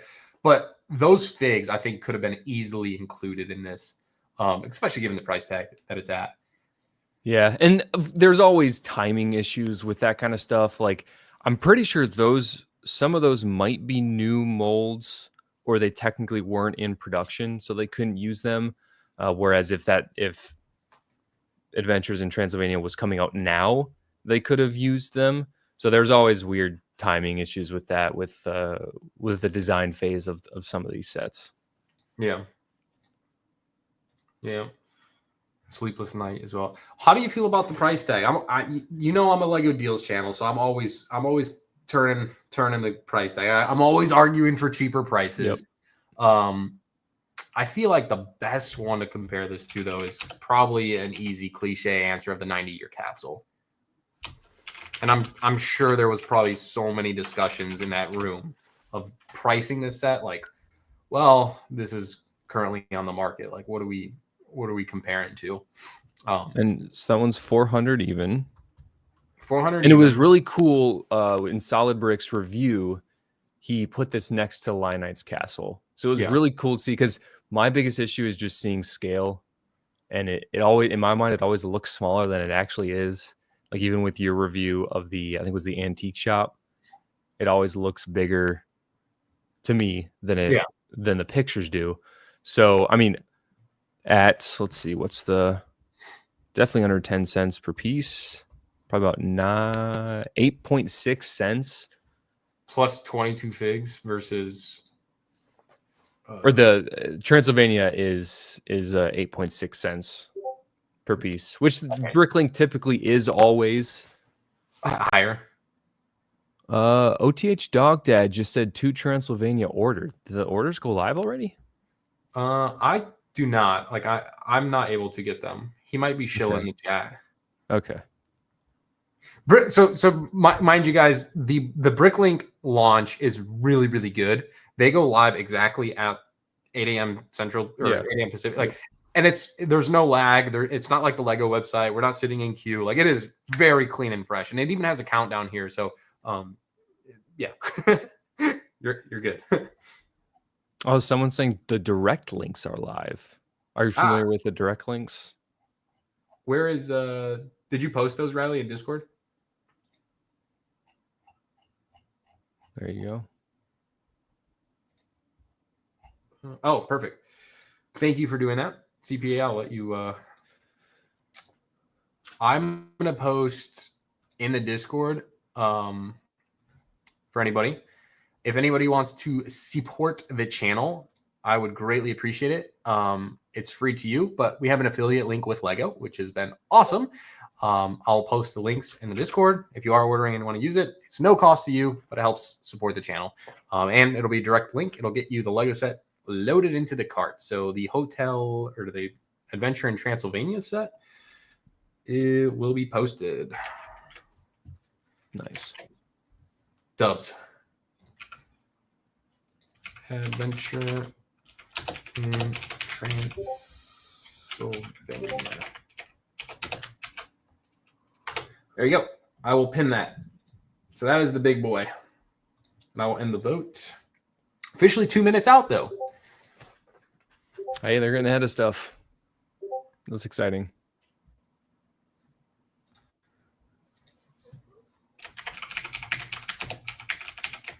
All right. There we go. So technically the links work because I'm able to order that link will work. Yeah, that's kind of crazy. They went live 5 minutes early.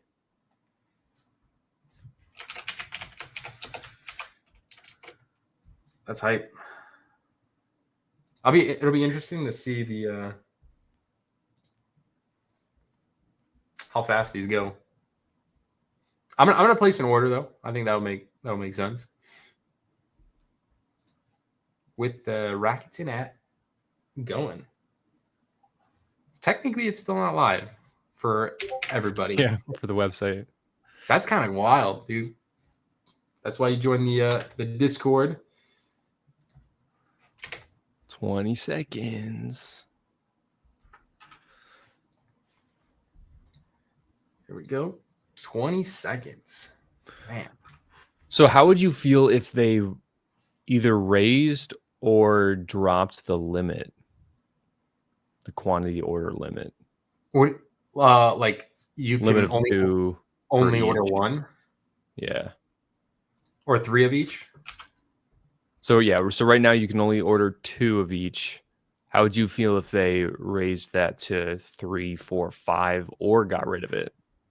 I mean, then at that, like, what are you doing with more than 2 yourself? I agree. Yep. You know what I'm saying? Yep. So I feel like a little bit depletes the purpose of like what they're kind of stand for. Yep. I agree. See, that's my fault. I was hoping when things went live, we'd get some indication of total quantity, but this is unfortunate because we used to always, I'm sure you did as well, go into the HTML and see the percentage that the ticker was full.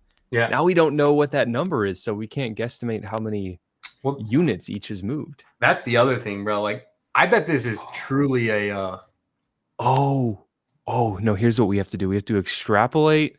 So the funded is still 3,000. It's gotta be.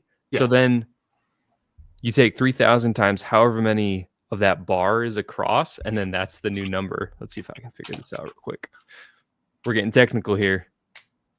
Getting technical. By the way, guys, I'm trying to get the affiliate links posted in Discord for everybody, so I greatly appreciate the patience.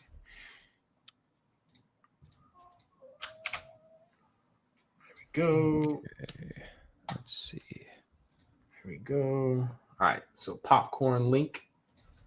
Popcorn. I'm getting through all of them. Getting through all the sets. Okay, so it's currently at about 35,000. No way. 30. Might still be at 30,000. Oh, like total? Total potential based on my. Okay. That makes sense. My potentially wrong mathing. Interesting. All right, so if I go to Mushroom Village.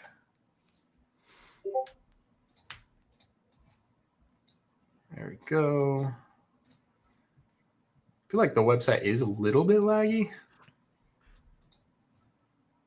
Yeah, site's crashing for me. Okay, okay. I was gonna say I can't be the only one. The site's really laggy. So this is actually there must be truly a lot more orders than original like design like anticipations. I'm trying to remember which. There was definitely a series where it was lagging a bit for me. This is a first for me. Like I feel like every other time has been very smooth. Oops. There we go. Yeah, Lego website's very slow.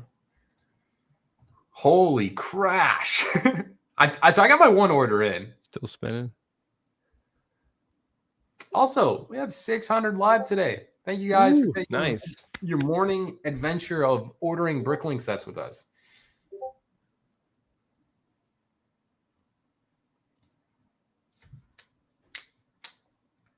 Yeah, mine's crashed. I think everyone's just having issues getting ordered, so it's definitely going slower. But I do see the ticker on the adventure in Transylvania kicking away. Yep, sure is. It looks like it's already at about 1,000, give or take. Yeah, it's definitely interesting. Like, man, what's gonna happen is it even sell out, or they just continue to like push it out, right? Like, yeah, honestly, I wish I knew. I even with a maybe more inside scoop than the average person, I truly don't even know. Truly don't even know. All right, so I got Antique Shop link posted in the YouTube there for you guys.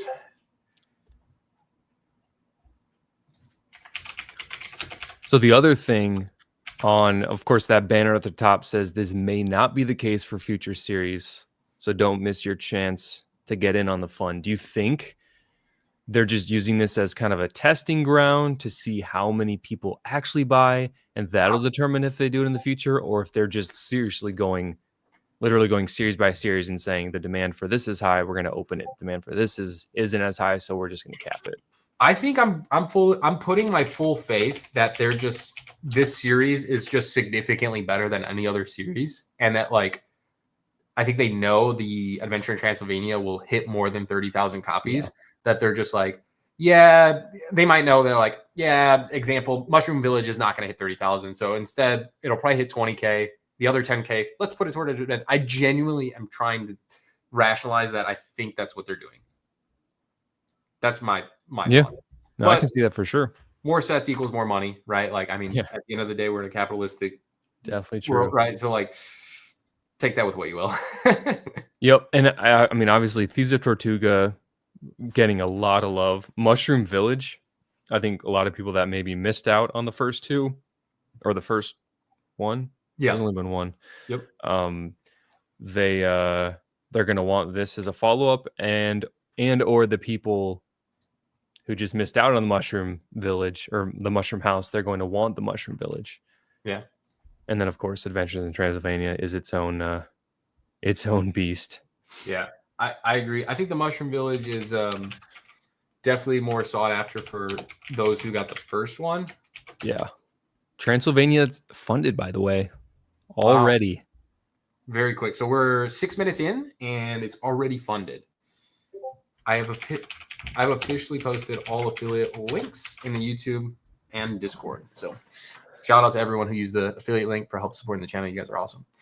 So I also don't know if Jim R is trolling as well, but he claims 45,000 for Transylvania, 37,000 for Popcorn and Mushroom, based on the funding measurement line, which I don't know if I believe that, because they all look to be at the same spot.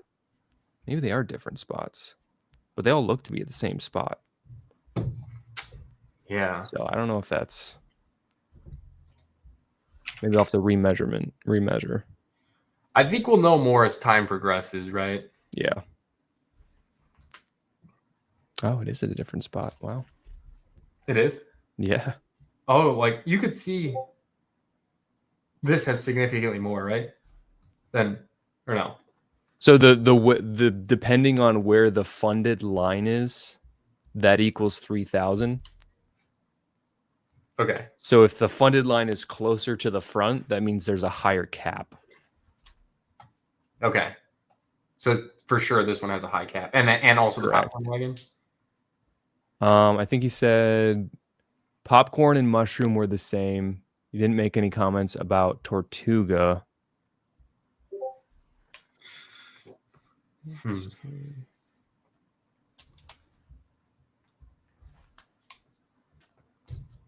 I got them secured. Thieves of Tortuga secured. GG's. 45K on Transylvania is what he's saying. Dang. That's a lot. That's a lot. I mean, that's a huge difference. It's a lot in comparison to what we had, right? I mean, it's 50% more, right? Like 15,000. That is significant. Yeah.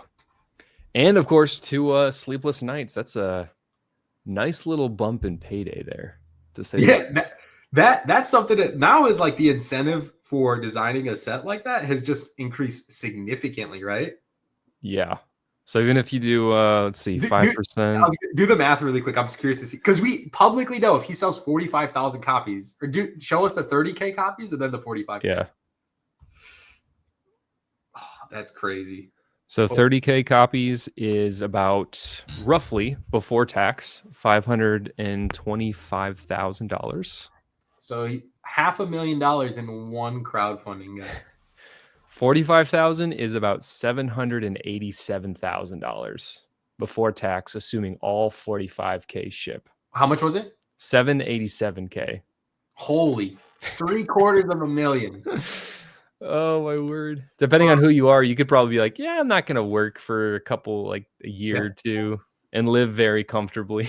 In a different country, you could live extremely well. Yeah.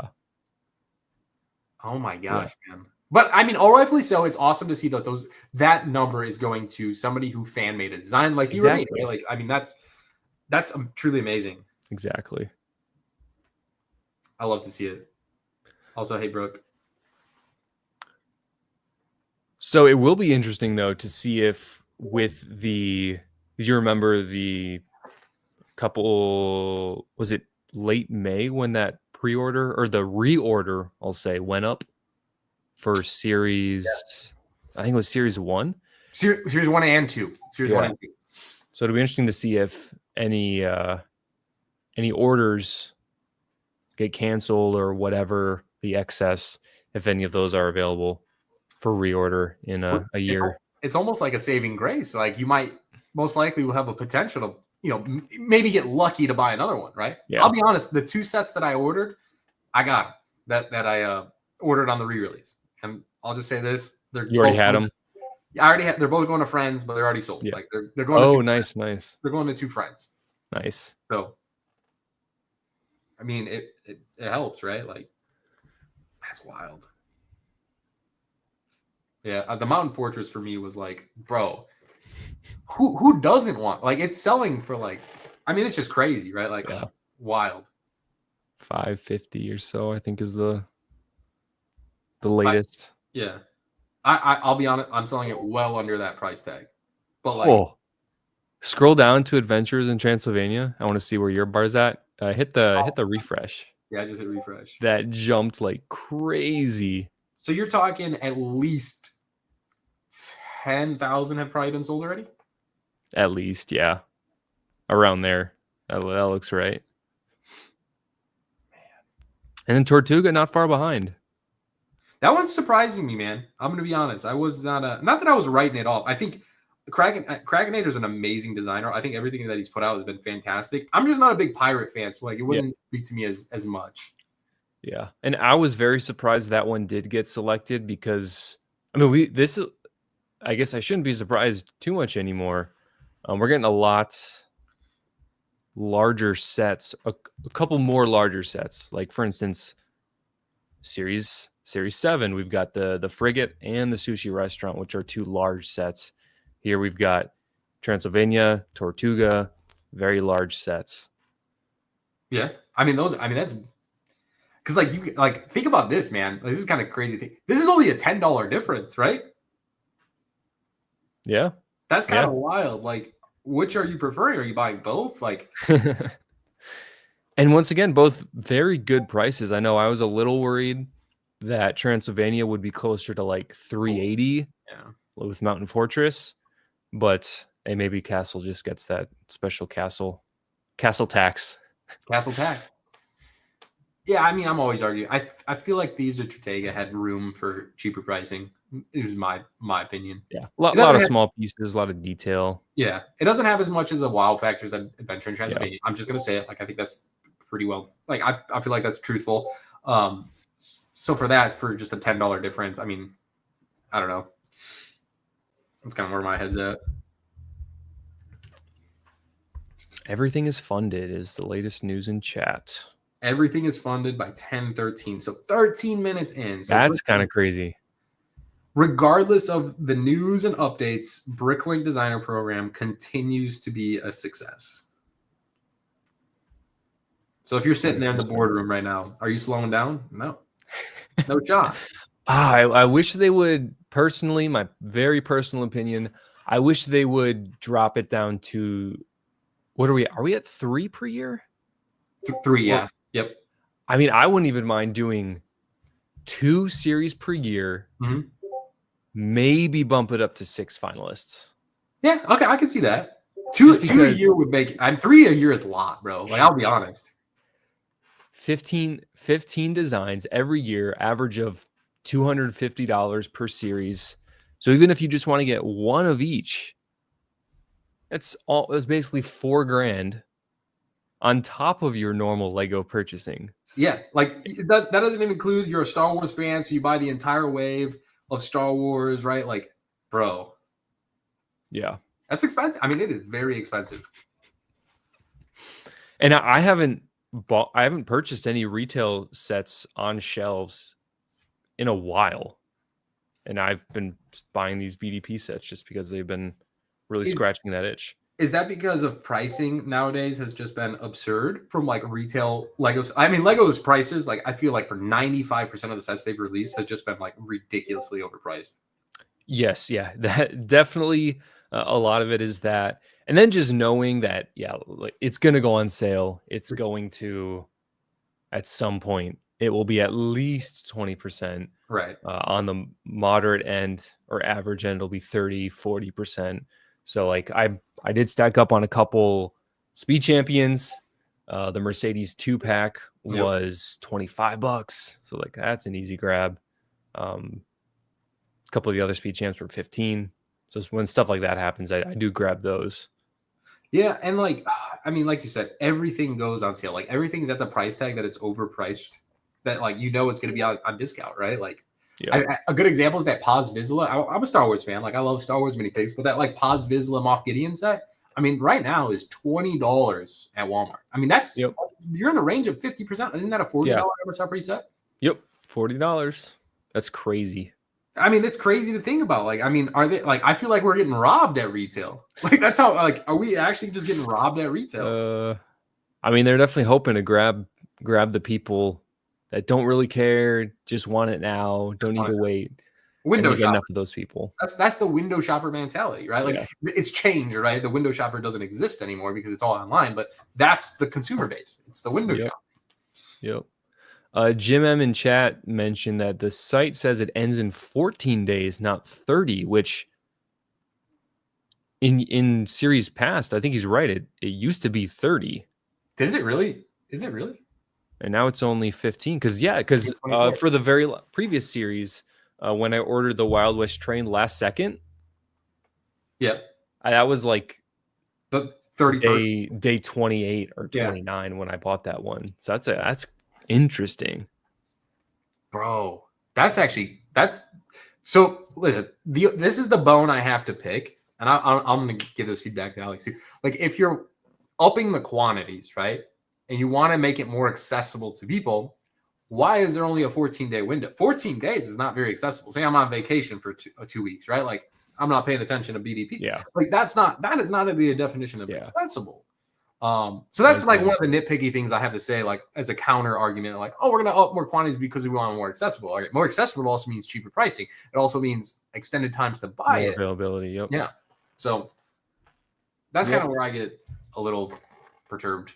Yep. And Bricklink takes feedback very well. Very well. Yep. For all their stuff. So if this ends up being a concern and people voice their concern, they will certainly look into changing it, bringing it back up to the 30 days.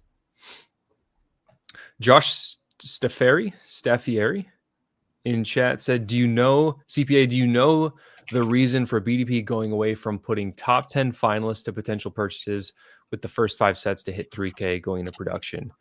So that was the previous Bricklink series. That was either I think it was the Invitational or the 2021. So I can't tell you exactly why, but I can just guess that this new age series, if we want to call it that, is just that. It's new. They're trying something different. I think with them having to be more in tune with the Lego schedule, it wasn't as beneficial to throw 10 up there. And they probably were having better, it was just a better workflow to say, all right, we're going to, instead of putting 10 out there to maybe get created as finalists, we're going to put 5 super strong contenders out there, let the fans have their vote, work with Lego to get the timeline, the workflow, make sure there's no conflicts. So I think it was probably just a much better workflow than to have 10 out there, just to put the 5 strong contenders out there, would be my guess. Yeah. Dang, man. All right, what's the latest? Hey, sending a happy birthday.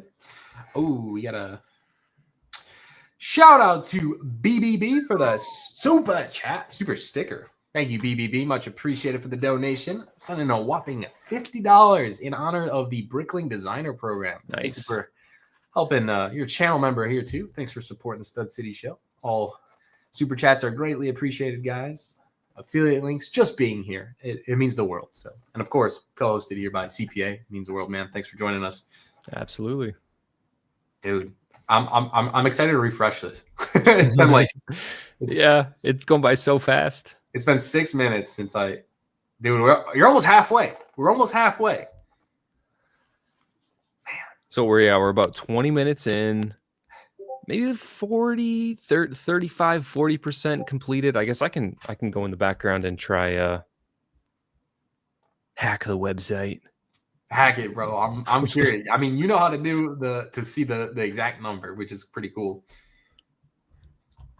Dark Souls. I can remember how to do it. Really quick, while everybody's here, drop a comment. I'm curious to see what everyone's been picking up. Drop a comment when you swipe the card on. And if you're deciding, let us know. Right now, the only order I have is a Mushroom Village and a Adventure in Transylvania. Now, I'm no expert, all right, but I have been ordering Bricklink since its initial launch in the first 3 waves back in 2020.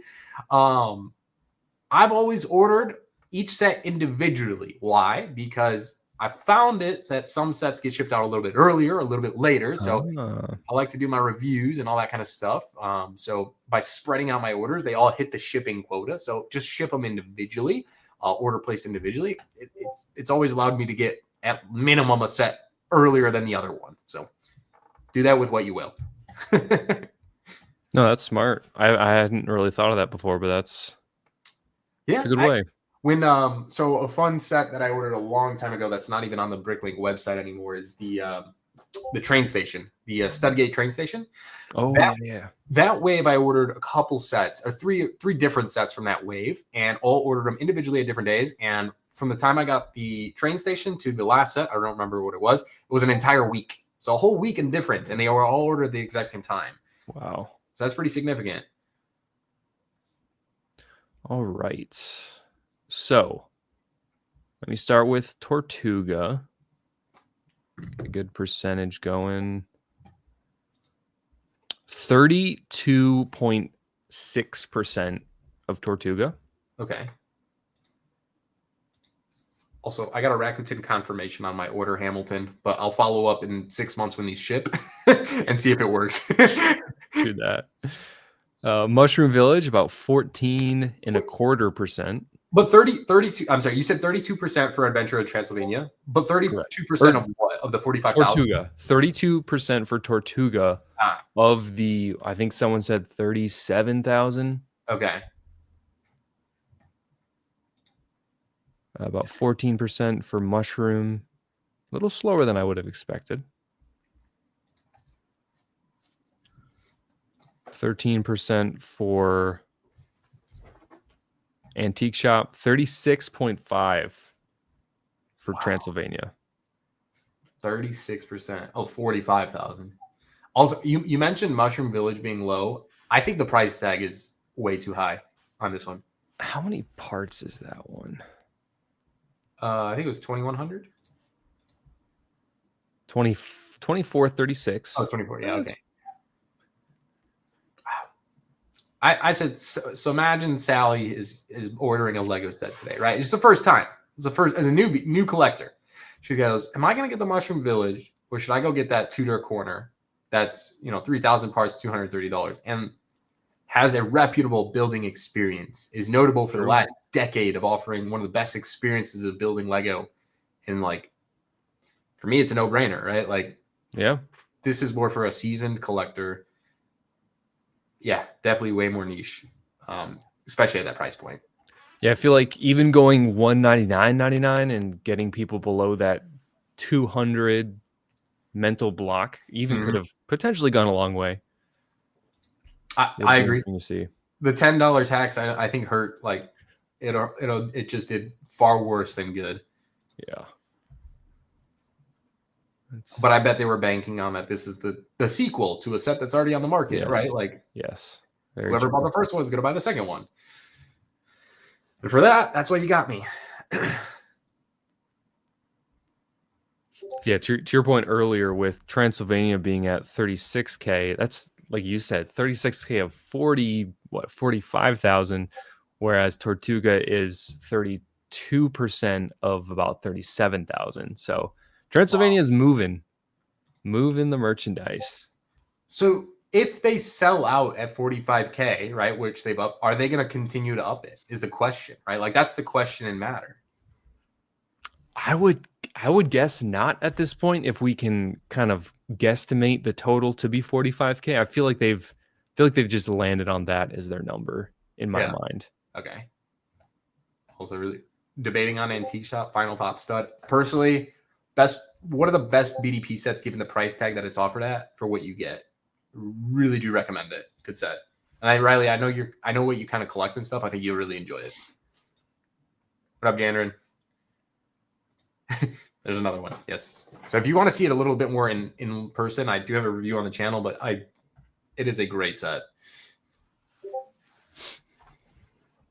Transylvania up to 39%. Have you ordered one?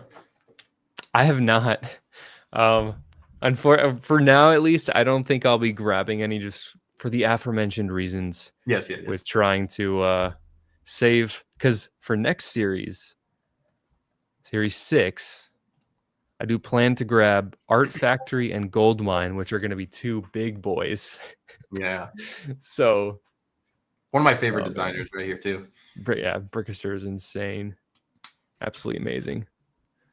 So that Art Factory will probably be about 220, and Gold Mine will be about 320. Man. Wow. So it's going to be a hefty day for that one. Yeah, that's going to be an expensive round. Those are the two sets I'm interested in as well. Yeah, maybe even an off-road just to... Oh, yeah, true that. Keep getting those small ones. Could be a fun one to grab. So right now, the lowest set as far as sales go looks like between Antique Shop and Mushroom.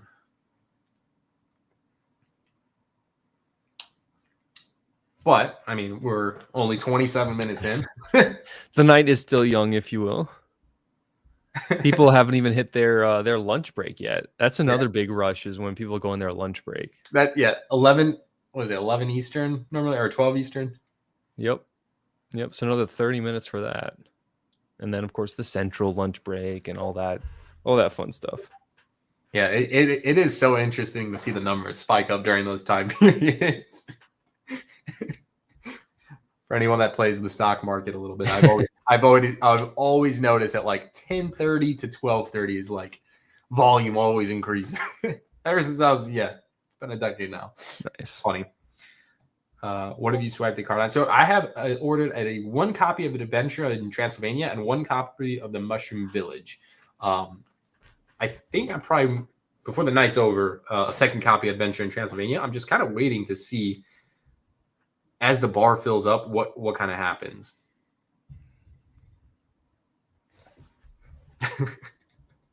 Schedule a work meeting so I can order at 11 Eastern. Genius. Genius. I remember when I was working full time, and I think it was only a couple series that I did that it like panned out perfectly. But I remember it was like I was on Eastern time, so it was like always lunch breaks. I'm like, oh, perfect. Like go to lunch and like order the set or something. Nice. So Transylvania just crossed 40%, which means over 18,000 units. Oh my god. In the olden days, the bar would be what, 60% full? Yeah. Yep. So it'd be like we'd be doing red. one of these like, holy cow, this is moving so fast. It'd be yellow red. Yeah. Color matters in this, bro. Yeah. I keep forgetting about that because we're not there yet. But yeah, you're right. It does. Dude, this one's actually taking me for a whirlwind. I was not expecting this to be as popular as it's going. Let's see what it's at. Yeah, I mean 37%. It's percentage wise, it's keeping pace, but of course that means a little less. That's crazy, man. I mean, I'm impressed. I'm thoroughly impressed. What's crazy for me in my eyes, like my favorite set of this is the antique shop. It's doing it just shows that like, not always lines up, Yeah, how was that build experience? It once again looked bigger than I thought it would, but overall, how was that one? I can go grab it here in a second for the camera, but I really enjoyed it. I really related to like the modular experience, having multiple floors, a super detailed interior, all four walls. Like it ticks all the boxes from my collecting perspective and what I enjoy. So like it spoke wonders to me. And I compared it to the medieval blacksmith. That set, given $150, was $180 after price increases. I think it's just a well-rounded price for what you get, but the building experience alone is worth it. It's just a really well-priced set for what you get. Let me go grab it actually. And it's a nice, quaint little house. That's it. So even if you don't want it to be a quote unquote shop, it's just a good looking, cute little house. It would not feel out of place upstairs in your living room, I feel. Yeah, I agree. It feels like a set that is taken in a downtown area, right? And they turn it into a business, like an old house, right? Yeah. So here you guys go in live. Nice. I can make it full screen here for a second. There you go. So here it is in person. It is every bit feels like the size of like a modular style. Obviously, it's not on a base plate or anything, but I guess I can count the studs while I'm over here.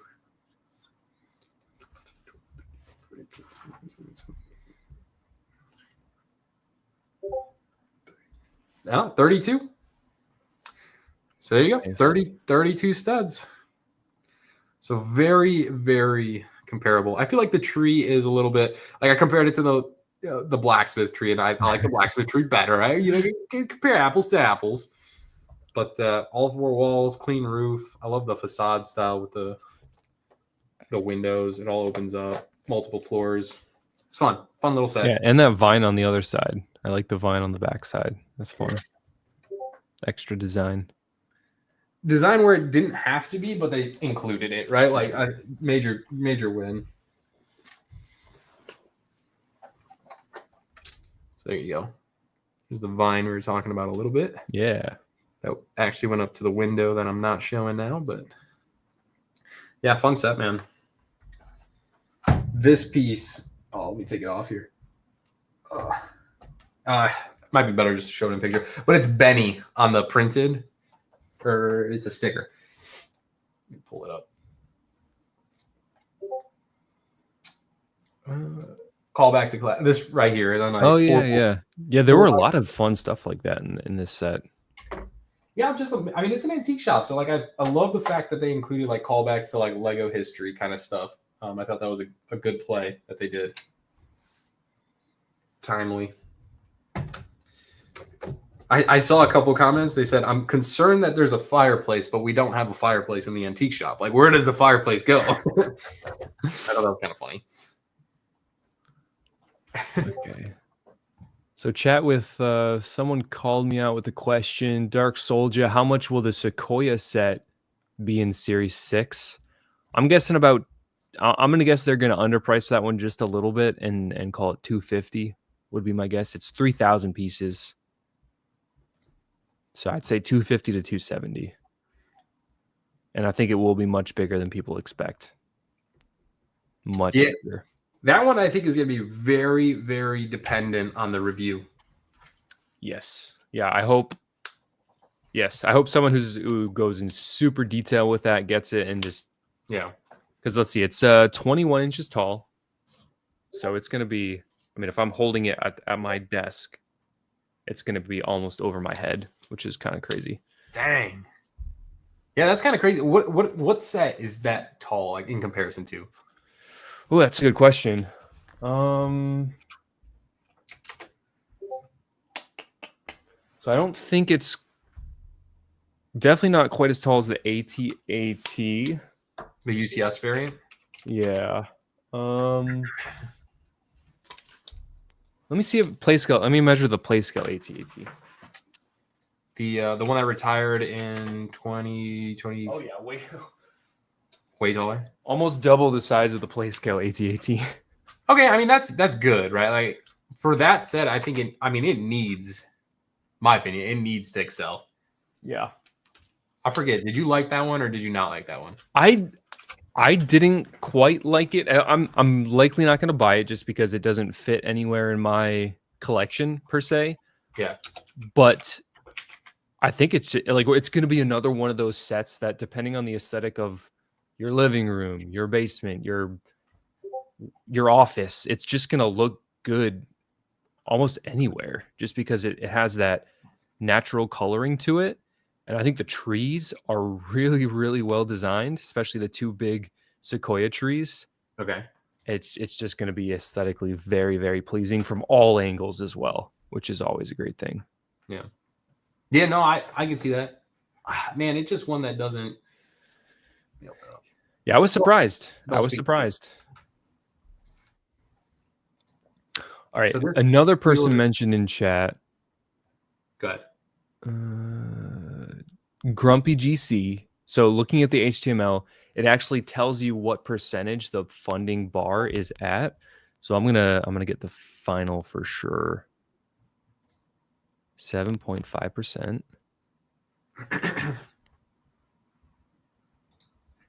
Okay, so it is 40,000 for Transylvania. 40,000, not 45.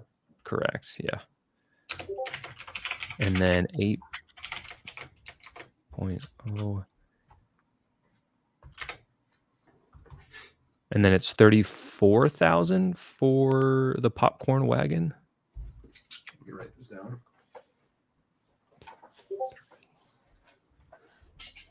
Yes, 34,000. 34,000 for the wagon. 30,000 for the antique shop. So I think that one stayed normal. Let me double check that.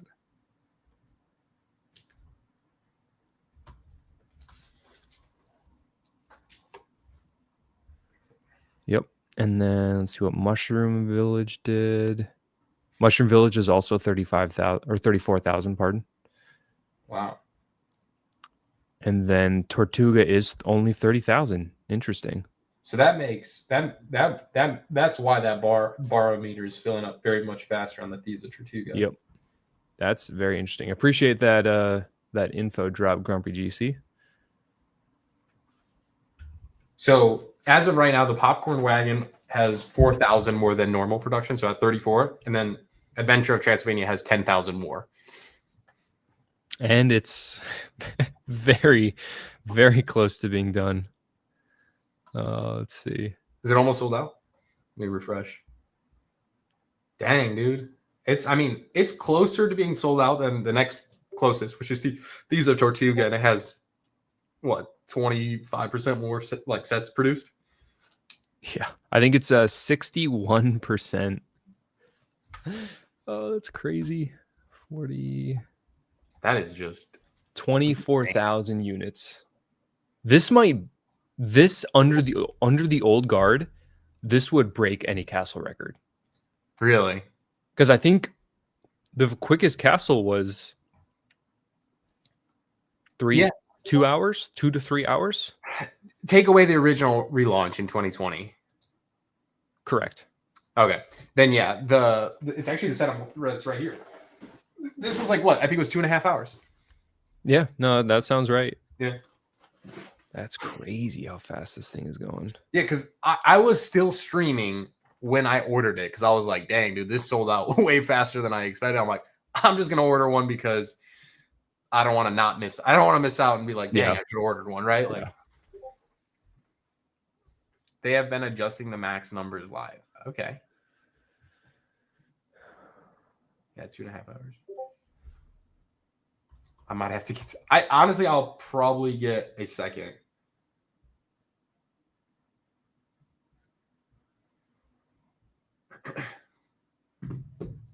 Okay, so if they're adjusting the max numbers live, then the funded bar might not be the best indication at the end of the day. Right. It's for better or worse, it's the best we have right now.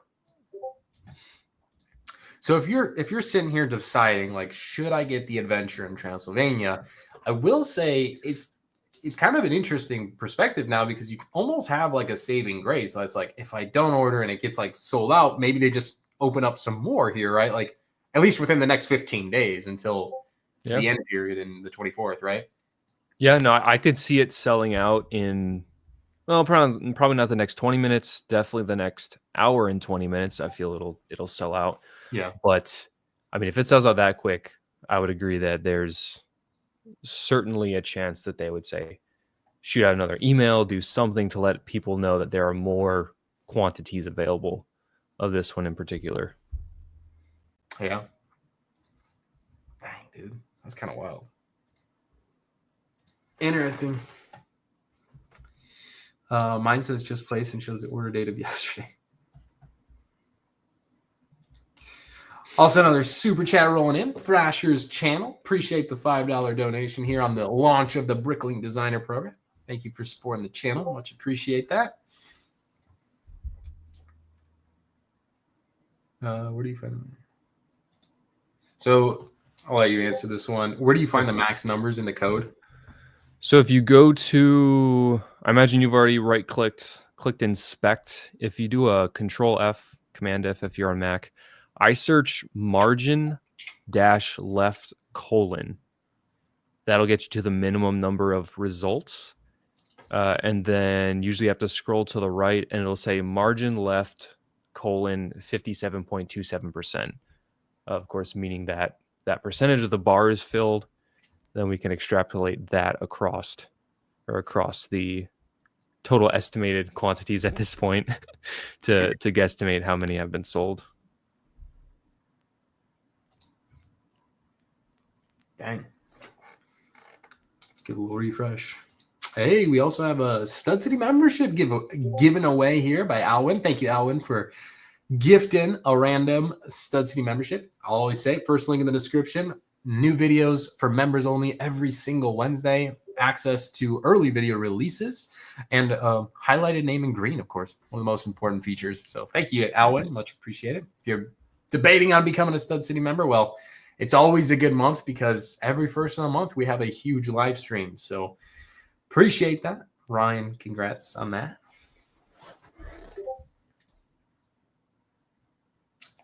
Dubs, yeah. All right, man. Well, I might stick around here to see how this rolls through. So I appreciate you joining us, bro. Stay as long as you want. I know. Yeah, I can stick around for a little longer. Perfect, bro. I'm happy that you joined us and bringing the BDP knowledge with you. 100%. So I have seen actually a lot of people saying that they want the Thieves of Tortuga to match with the frigate that's coming out in Series 7. So that's a pretty good matchup too.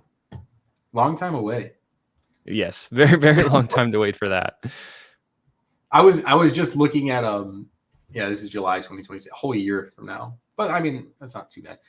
I was looking at Series A because I was earlier in the stream. I was mentioning that you like before you came. I was like, CPA is doing a stream about this one. I'm like, it's actually kind of crazy though, because when you really look at the grand scheme of things, like you will not be able to pre-order that set, not even get the set, just pre-order it until 12 months from now. True. So that won't even be shipping until October. Yeah. Whew. Long time. Still, nonetheless, exciting. Yes. Yes. So do you have any I know you've certainly made a video. You want to talk any favorites about Series 8? Yeah, so I have not. Also, for the word here, I don't know any of the designs chosen. I believe CPA. I could ask you this: do you know the 5 sets that are chosen? I might know. Okay. So I will be speaking from my video that I made a month ago at this point. Yeah. So that will be my mindset of, and that truly those are the ones that I want to be finalists. Perfect. Are those ones in that video? So Perfect. that's my current mindset with this discussion going forward. Nope, that's totally fair and respect that. I want to make it known that like he knows, but no, because he's doing the reveal as we mentioned. But for me, the dragon was up there as one of my number ones. Mine the Brick did a train depot, and I thought that was fantastic. I loved her. I think her old train engine shed was the best Lego set in all Lego sets of 2024 in my eyes. Wow. From building experience to just price per value. I mean, it was truly the best set I got to build in 2024 that I bought. And then I'm also thinking of the it's like that like dystopian set, the Wayne Wire. Hold up. Let's see. I've got Wayfarer's Village. Yep, Wayfarer's Village. Yep. That's on my list as well. Oh yeah, I feel like that's a good mix of like a house, top 3, then creative and just kind of out there, but still looks really cool, and I love the color palette as well. Okay. Definitely. What are some of the other ones in your top 5? I don't remember. Yeah, so my list, the top one, which I've been excited, or I've been praising this one since let's see, the first series it was ever put up there, which I think was last series, was the Dustmark Keep. Like that. Oh yeah. The castle. Oh my goodness. The castle is so beautiful. I love the coloring. I love how it's different than other castles, to where it's like set in a desert, more or less. Yep. And so it allows it to have different coloring than the typical just straight up gray. So it integrates more of that light tan and tan, which kind of breaks it out. So that's, if a castle set selected, I hope that one is picked, because I love that one so much. And I would be tempted to buy it. I don't know if I actually would, just because castles are not in my repertoire per se. Yeah. But love that one. Let's see. Viking Shipyard by Nicolas Carlier. Oh, he's a great designer. Yes. Love that set. That was a good set. Another really good building. Yeah, just a beautiful set. Love the design. Has a Viking ship in the front, and kind of like a great hall type of vibe with the design. Yeah. So that set's awesome.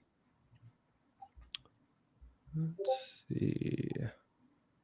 King Creations had a good one as well. The school, the like North Point. Oh yeah. Or the universe. Those are so cool. Sorry, I'm building it. Yeah. No, I remember looking at that one in the live stream, and people in the chat were on that one as well. But I don't know. I don't know exactly what it is. If it's maybe just my personal preferences, I'd rather not see like a school be a final, or a university. It just feels a little too, not bland, just basic maybe. Well, Lego's probably going to do it at some point, right? True. Yeah. That's the only. Needless to say, the design obviously is really great. The right techniques and stuff. It looks very appealing. That was just my personal preference. Yeah, I think it's fair. Oh, and then obviously Jonas Krom has Mushroom Haven in the series. Okay. Like when I first saw that, I was like, okay, let's see. He's made the first two, and they've gotten as finalists. Duh, this third one is going to be a finalist. Like, why wouldn't it be Mushroom Haven? But then you can argue like we've already seen that ×2 now. You know what I'm saying? True. Like, True. this is the one you're referring to. Yeah. Yep. I mean, I agree. It's such a fun set, right? It's like, it's almost like a Smurf Village kind of thing, right? Like, it is fun, right? It is a fun set. And I think I personally like this one more than the other two. Man, I like the house way better because the snail is phenomenal. Oh, yeah. That's But fun. I like this one better than the one that's out right now. Okay. I like the frog. The frog's cool. Yeah, the frog it's really nice design. And the boat is, I mean, that's cool. Yeah, dang. Let's see. And then the last one I'll throw two more out there. The hot air balloon. Yeah. In my video and in the live stream when I first saw it, I was like, this thing is amazing, and it's gonna be cheap. It's gonna be like $70, $70 to $80. Yeah. And once again, just one of those sets you could put in your living room, you could put in your office, you could put almost anywhere, and it's just so aesthetically pleasing in almost virtually every respect. Fair. So that's one of my favorites. You mentioned the Dust Keep the castle. Yep. For me, I think this was my favorite castle, but like I'm a little biased. I mentioned this in previous videos. I really like this designer because he did the dragon. Yes, he did. This one is just, I don't know, something about it. It's just so aesthetically pleasing to me. I think the brickwork on those spires is really, really nice. Yeah. I mean, it's a great looking castle. I imagine it's 4,000 parts. Yep, gotta be. Yeah. I still want the dragon though over this, but I'd love them both. I would. Yeah. And I'll throw the last one out there is the Ye Old Red Barn. Oh yeah, that one was one of your choices from the last series, right? It was, yep. And I knew last series it was too expensive. It was too many parts and too expensive. This series he shaved it down almost 500 pieces, which is kind of insane for it to still look as good as it does, in my opinion. I just fear that a barn is too niche for this program, unfortunately. But I just love the design. I love the kind of sand colors that he uses throughout to kind of keep it less, because a lot of times the red barns can be like everything's bright red or the bright colors of a typical barn. I'd buy this. I'll be honest. Like, it is a good, like, getting all the, like, there's not that many sets on the market that you could just get like, oh, I'm gonna get all these sheep, I'm gonna get all these horses, a pig, you know, like a little bit of everything. And I don't know, it's a cool set. I agree. Yeah. And then the other one you mentioned, this was the hot air balloon, correct? Yes. Yeah. Yep. So nice little 876 pieces. You know, you would argue 876 pieces, they're probably going to put, I mean, dude, I in realistic, I feel like they'd have to make this like a $40 to $50, like a $50 Lego set. Really? Interesting. In my opinion, where they'd have to do something, did the clouds come with it or no? Yes. Okay. That's fine. Yeah. So yeah, it kind of sits in the clouds like a little tray. Okay. I just saw this picture immediately. I'm like, that does not feel like Agreed. It'd be like 70, $80, right? Like, okay, with a display, then sure. Yeah, okay. I can see that.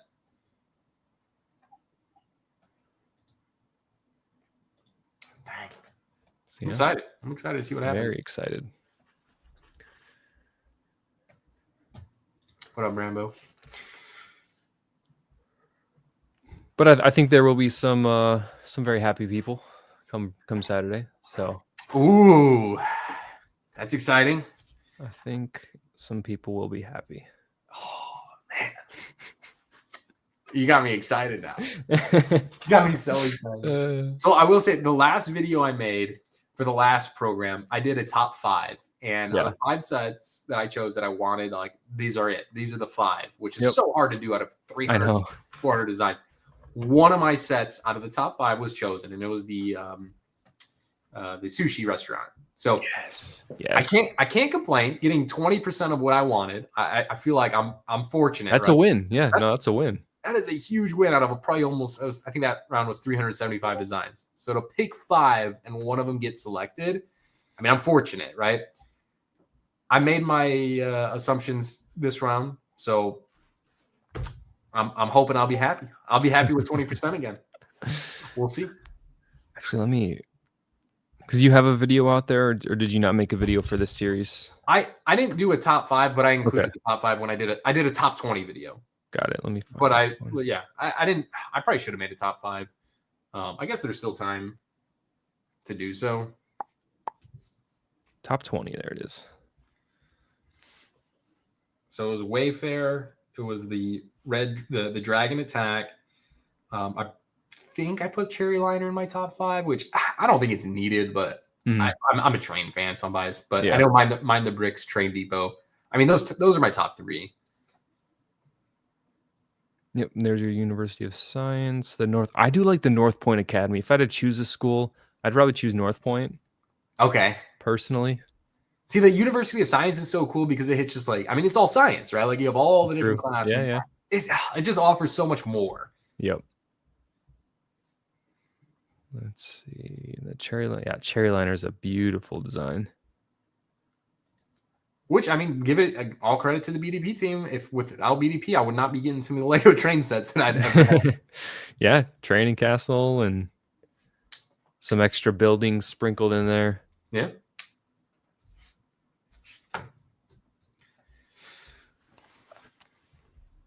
Yeah, that's exciting. Man, now you got me thrilled for Saturday.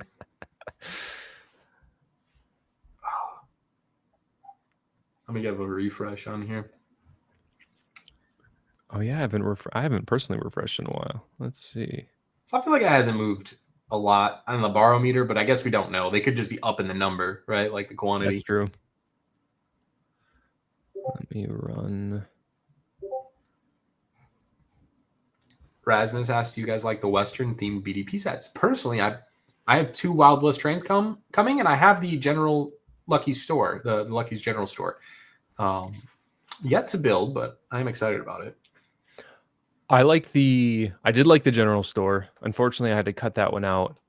But I did get the Wild West train. I think that's an awesome one, which I'll be using for to make some Red Dead Redemption shorts for minifig shorts to use it as kind of a backdrop. So I think that'll be fun.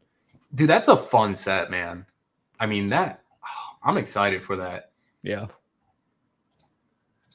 So unfortunately, I don't have like a train layout right now, but I will probably be powering this up for a video as soon as I get it, just for funsies.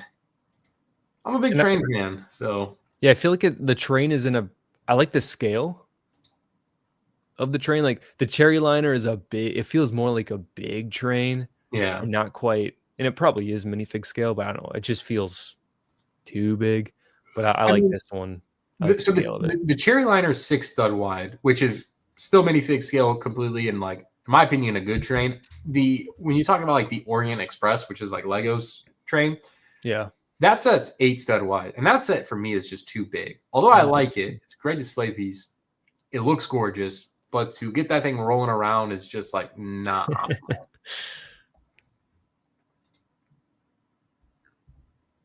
Yeah.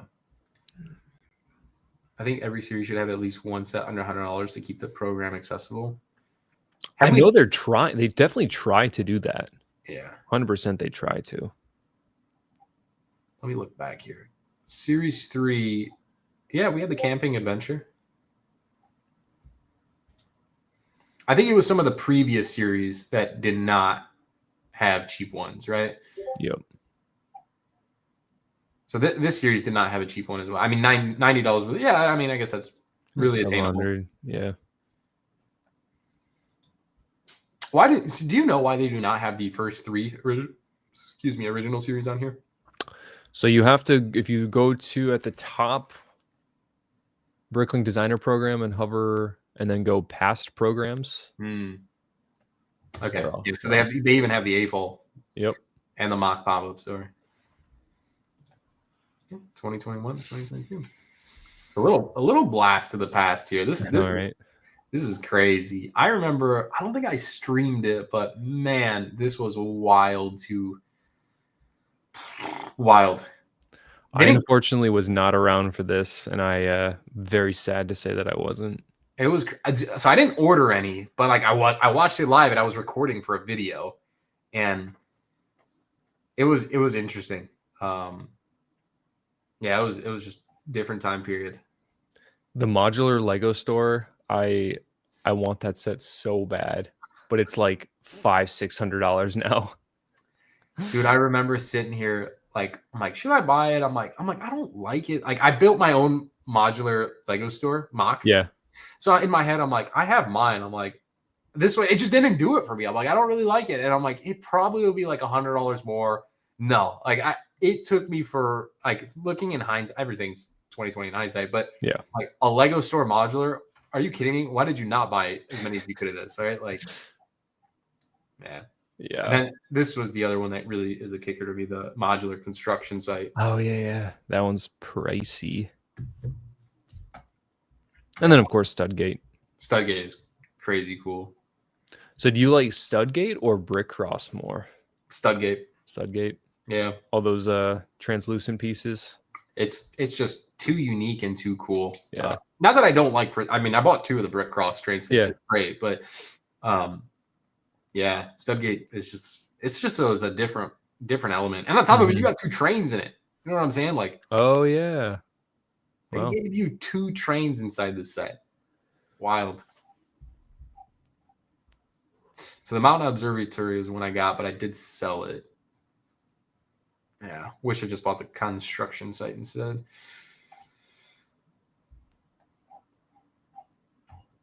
Wow. Throwback to the past. And I was not around for, what is the mock pop-up store? What is that? Not sound familiar? So I believe this is when they, for sets that don't get selected but have a lot of popularity, you can buy the parts for the set and they'll basically just give you like the bags with the parts in it. Okay. And they're available for a limited time, I believe is what this is.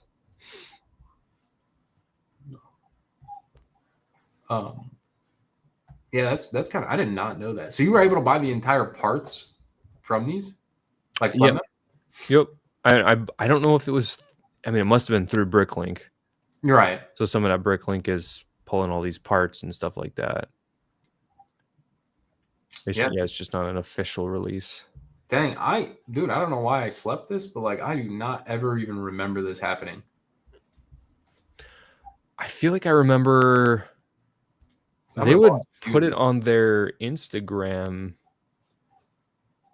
now and again. So yeah, just for BDP Series 1 and 2. Look at this cat. What? That's wild, dude. I definitely would have bought probably a couple of these. Like the Space Museum, I know is one that I like really enjoyed and talked about. Like I remember making videos on it. Mm-hmm. Dang, dude. That's kind of wild. I totally slept that. Then obviously the AFOL Designer Program, that was quite some time ago. This is arguably the most exclusive Bricklink Designer sets. If I'm not mistaken, 10,000 copies, 5,000, 1,000. They were all kind of different. Isn't that what it was? This is way before my time. So I'm not even. The Skyliner Express. Oh my gosh. Wild West Saloon, yeah. Huh. I remember the fire truck. Yeah, that one I do remember. I don't know how many copies were made, now that I'm thinking about it. Does anybody know off the top of their head? And of course, this is before Lego purchased Bricklink. Yep. This was really cool. The 8 studs. Let's see. Oh, yeah. I wish more sets like that would get through. I love the either the self-branded like the Lego Modular Store or the self-aware Lego sets like the upscaled stuff. Yep. I find those really fun. I agree. It's kind of surprising we don't have stuff like that. Hot shot. Nice little castle. I can't believe a monorail happened. That's funny. Do you ever think we'll see a monorail in BDP? No shot. Yeah, no. As long as buildings and castle and all that stuff still exist, no shot. Dude, at some point they have to make another monorail. They can't just like not like, you know how many people would buy it up? Oh my god.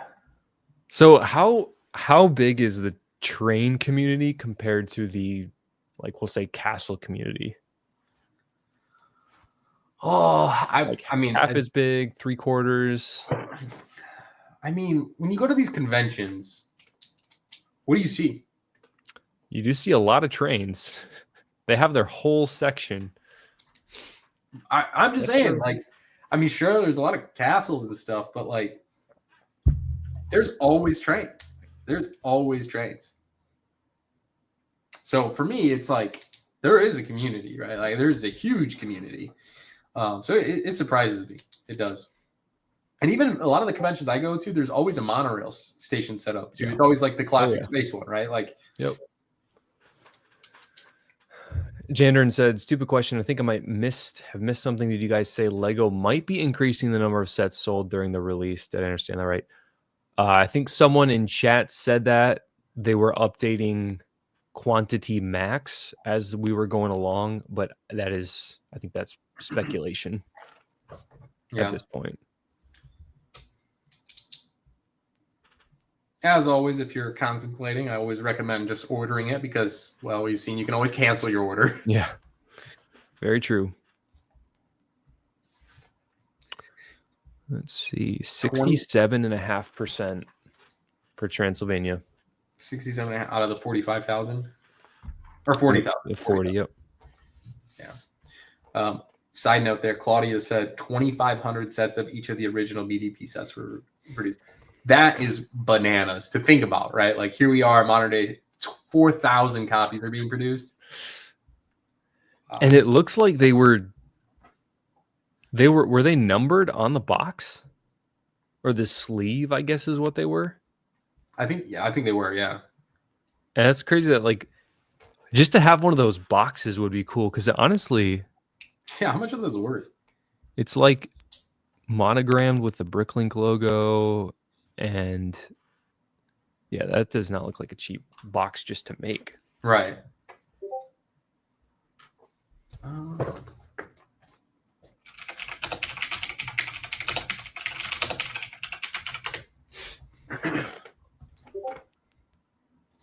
Okay. Series 5. Let me go another refresh. Yes, I mean we're hovering. We haven't moved substantially. Do you think some people got steered away from the program now? That they're like, they're up in quantities. We just saw, a re-release kind of thing. Or not enough to like care? I don't think it's enough to care too much. I mean, we're at this point, we're an hour in, just over an hour, and stuff's still moving. It's definitely slowed a little bit, which is to be expected after the initial rush. Yeah. But I mean, it seems like things are still just going as strong as ever in some respects, or in many respects. That's wild, man. Crazy times we live in. What's your prediction on the first set to sell out? I mean, I don't know if I'm being too controversial here, but I think Transylvania, unless they up the max at some point, I think it'll be the first to sell out, and then it might open a new wave of possibilities. Yeah. For quantities. How about you? Yeah. I thought the popcorn wagon, just given the price tag, is just so significantly more accessible. For first-time viewers here joining us today, shout out to you guys, or anybody that's not watching that's like hopping on the BDP program, like, hey, I'm gonna test the waters. It's so much easier to drop $55 than the next closest price at $150 to $200, almost $350, right? Like, So for that, I would have been like the popcorn wagon, just because it's so much more attainable. But I mean, it's clear that's not the case. So I guess Adventure in Transylvania is really rolling along, but it'll be interesting to see if they up those numbers, right? As we get closer, they might just continue, just drag it on. I would assume, like, if they made this statement, they plan on not selling it out until the 24th, right? Like, that feels reasonable. Yeah, that would be my, like, let's just, as many as we sell is how many we produce, right? Like, yeah, no, I agree with that. Yeah, I agree with that, Jandron. 2 popcorn wagons. Like, I should definitely call my uncle, because like he'd be like, yeah, this set's fire. Like, I'll put that in my set. Like, it's just a quick and easy throw in. Where, no offense, he's not gonna put the adventure. He doesn't have room for this set. Like, although he might want it, but space is also another issue with us Lego collectors. Big time. Yeah.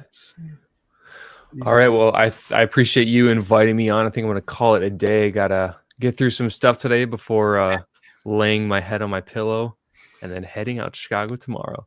Well, at the very least, I will see you tomorrow, man. Safe travels in. I'm excited to see you guys. I know you have some fun announcements with Bricklink and hopefully some other things too. But we'll be excited to kick it with you guys this year, man. Oh, yeah. It's going to be awesome. See you tomorrow. And thanks everyone in chat for stopping by.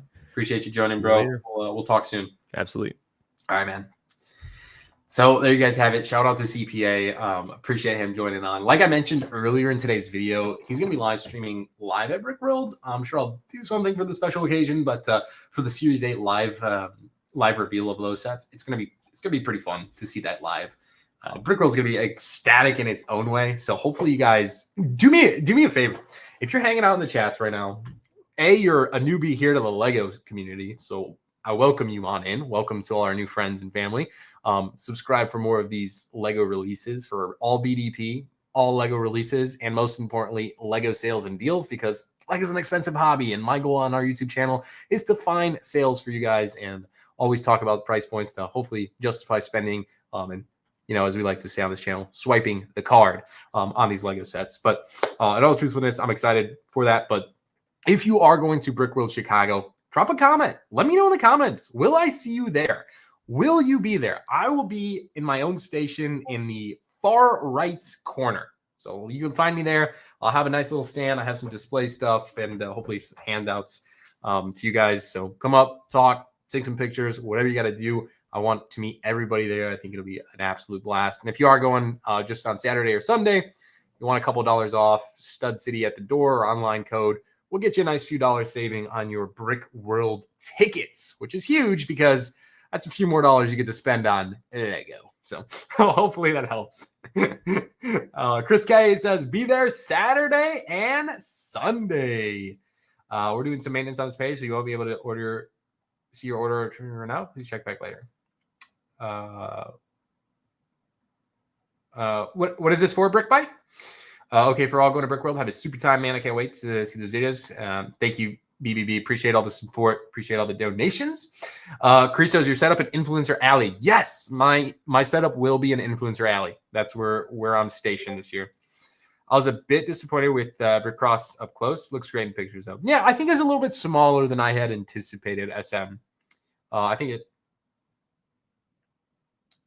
order page has gone bust. Oh, okay. Thank you, Brickbite. So it looks like I was able to add it to my cart. Thank you so much for the live stream drops, bro. Paul, thank you so much. It makes my day hearing that you enjoy these. I will be continuing to do these times infinity. So if you guys ever want to join the first of the month live streams, we're streaming it here for all the new Lego releases, all major days, including Amazon Prime Day, Black Friday, Cyber Monday, May the 4th, huge events like that. We're always streaming that right here on this channel. But yeah, hopefully you guys enjoy that. Let's go to manage orders. Orders still is not in process. Please help. Daniel, I don't think you have to worry too much, man. I think it'll just take a minute or two. Lego's doing their part. Did you get an email? I feel like always a safety net is getting an email notification that like, hey, we have got your order, it's in process, or whatever they say. I forget, like I can go read it really quick. Here's an important update on your Lego order. So also, yeah, Adventure in Transylvania email confirmed. And I got a follow-up email says, we'll be getting your order. We're getting your order up in touch. And then a status update that your order is like out of stock or something, that it will ship. So those are all the emails that I received from these guys, the Lego group. Also, I haven't ordered a second copy. Yeah, they're for sure having technical issues. Ships November 1st. Third email says out of stock. Yeah. Yeah, it only took 3 emails. They do send a lot of emails. Hopefully they have a good automated system. I'm going to head over to the Lego website really quick and check my orders now that you guys are bringing it up. I am excited, though. I'm excited for this season. What's crazy about this, and I feel like we haven't talked about it just yet, but these sets will not ship until October of 2025. So keep that in mind. If you are crowdfunding, well, the good thing is you don't have to pay for it until then, but you'll pay for it when it ships. So it looks like my order, my first one says, confirmation. It's the Adventure in Transylvania. Granted, I accidentally ordered a Ninjago set with it. Oops, must have been lingering in my cart. That one says waiting for stock, and I got all the emails. The other one is the Mushroom Village, and that one says just placed, and it has no information, and it doesn't let me manage my order. So I'm in the same boat. I'm assuming they're just taking so many orders that they're, just taking so many orders. So yeah.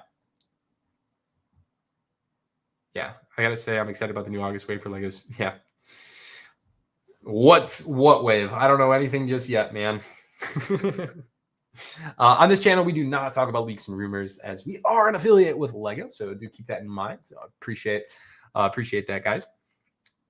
Do you think you'll have an Adventure in Transylvania by Halloween? I think so. I think, Rob, listen, if Lego's a pretty understanding company, I feel like they, at the very least, will understand like this. It's critical to get that out before Halloween. In my opinion, when it says October, they usually get it out within like the first to second week of October. So for the July production sets, like we've already got the email and it's early June. So for series number 4, that's about to ship, I'd imagine we are getting these on our doorsteps early July. I bet like the first week, maybe the second week of July, they're coming in. Joshua says, I'll be in Chicago Saturday as well. Heck yes. See you there, Joshua. Remember, code Stud City for that discount on those tickets in. Just ordered the castle and the popcorn cart. Heck yeah. Toyland, congrats. November 1st. Tortuga says sold out. Tortuga is not sold out, ladies and gentlemen. None of the sets have sold out. So don't worry. None of the sets have sold out. Even if so, it looks like we have maybe a safety net, as Lego might be or Bricklink might be upping the quantities that are being showcased here. So not nothing to worry about, but it looks like you might have a grace period. It looks like you might have a grace period to get some of these sets. I'm also realizing on my calendar, which I don't use an online calendar, I still handwrite everything. I'm running out of days. It's almost July, and that ends my calendar, so I need to get a new calendar. Lego generally gives the ship date as far out as possible, just in case it gets here. Yeah, that makes sense. But yeah, I would likely imagine that these get delivered in October, early October. I am surprised about the 24th. That is different. I will make a follow-up video on this, discussing some of the highlight and key points. So hopefully stay tuned for that. I'll definitely film that today and get that out. On top of that, I have a video dropping about some Lego Star Wars trading cards dropping later. I just pushed it out. Bro, what? You need a digital. I know, dude. It's criminal. Literally. I won't show you all of it. I guess I can show you the past. I literally write out everything. It's crazy. I'm a checklist guy. My calendar gets so full. Like, oh my god. You're like, oh, it's wild. It has all my embargo dates. It has everything. Jandrin, when I'm with you this weekend, man, maybe you're able to convince me Y'all, are we just gonna skip over Chris still uses a paper calendar?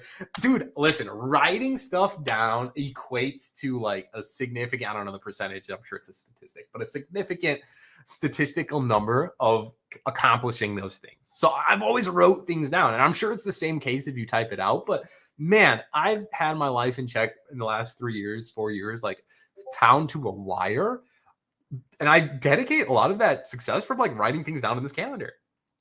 Not nearly enough attention on the paper calendar. I mean, listen, I'll just say this. This is coming to Brickworld with me. My calendar will be with me. I don't don't know why. I don't know. I've just always done it. I guess it's, but same. Yeah, dude, listen. Your Visa was, yeah. So Joe, your Visa will get charged, but they'll re-put that on your card. And yeah. You won't get actually charged until it ships out later on in the year. Jandra, when I spend some time with you tonight, hopefully, maybe you can convince me to use an online calendar. Thanks to the live stream. You know, you have to get ready for Brickworld. Appreciate it. Thank you, 808. Appreciate you and all our other channel members. You guys are amazing.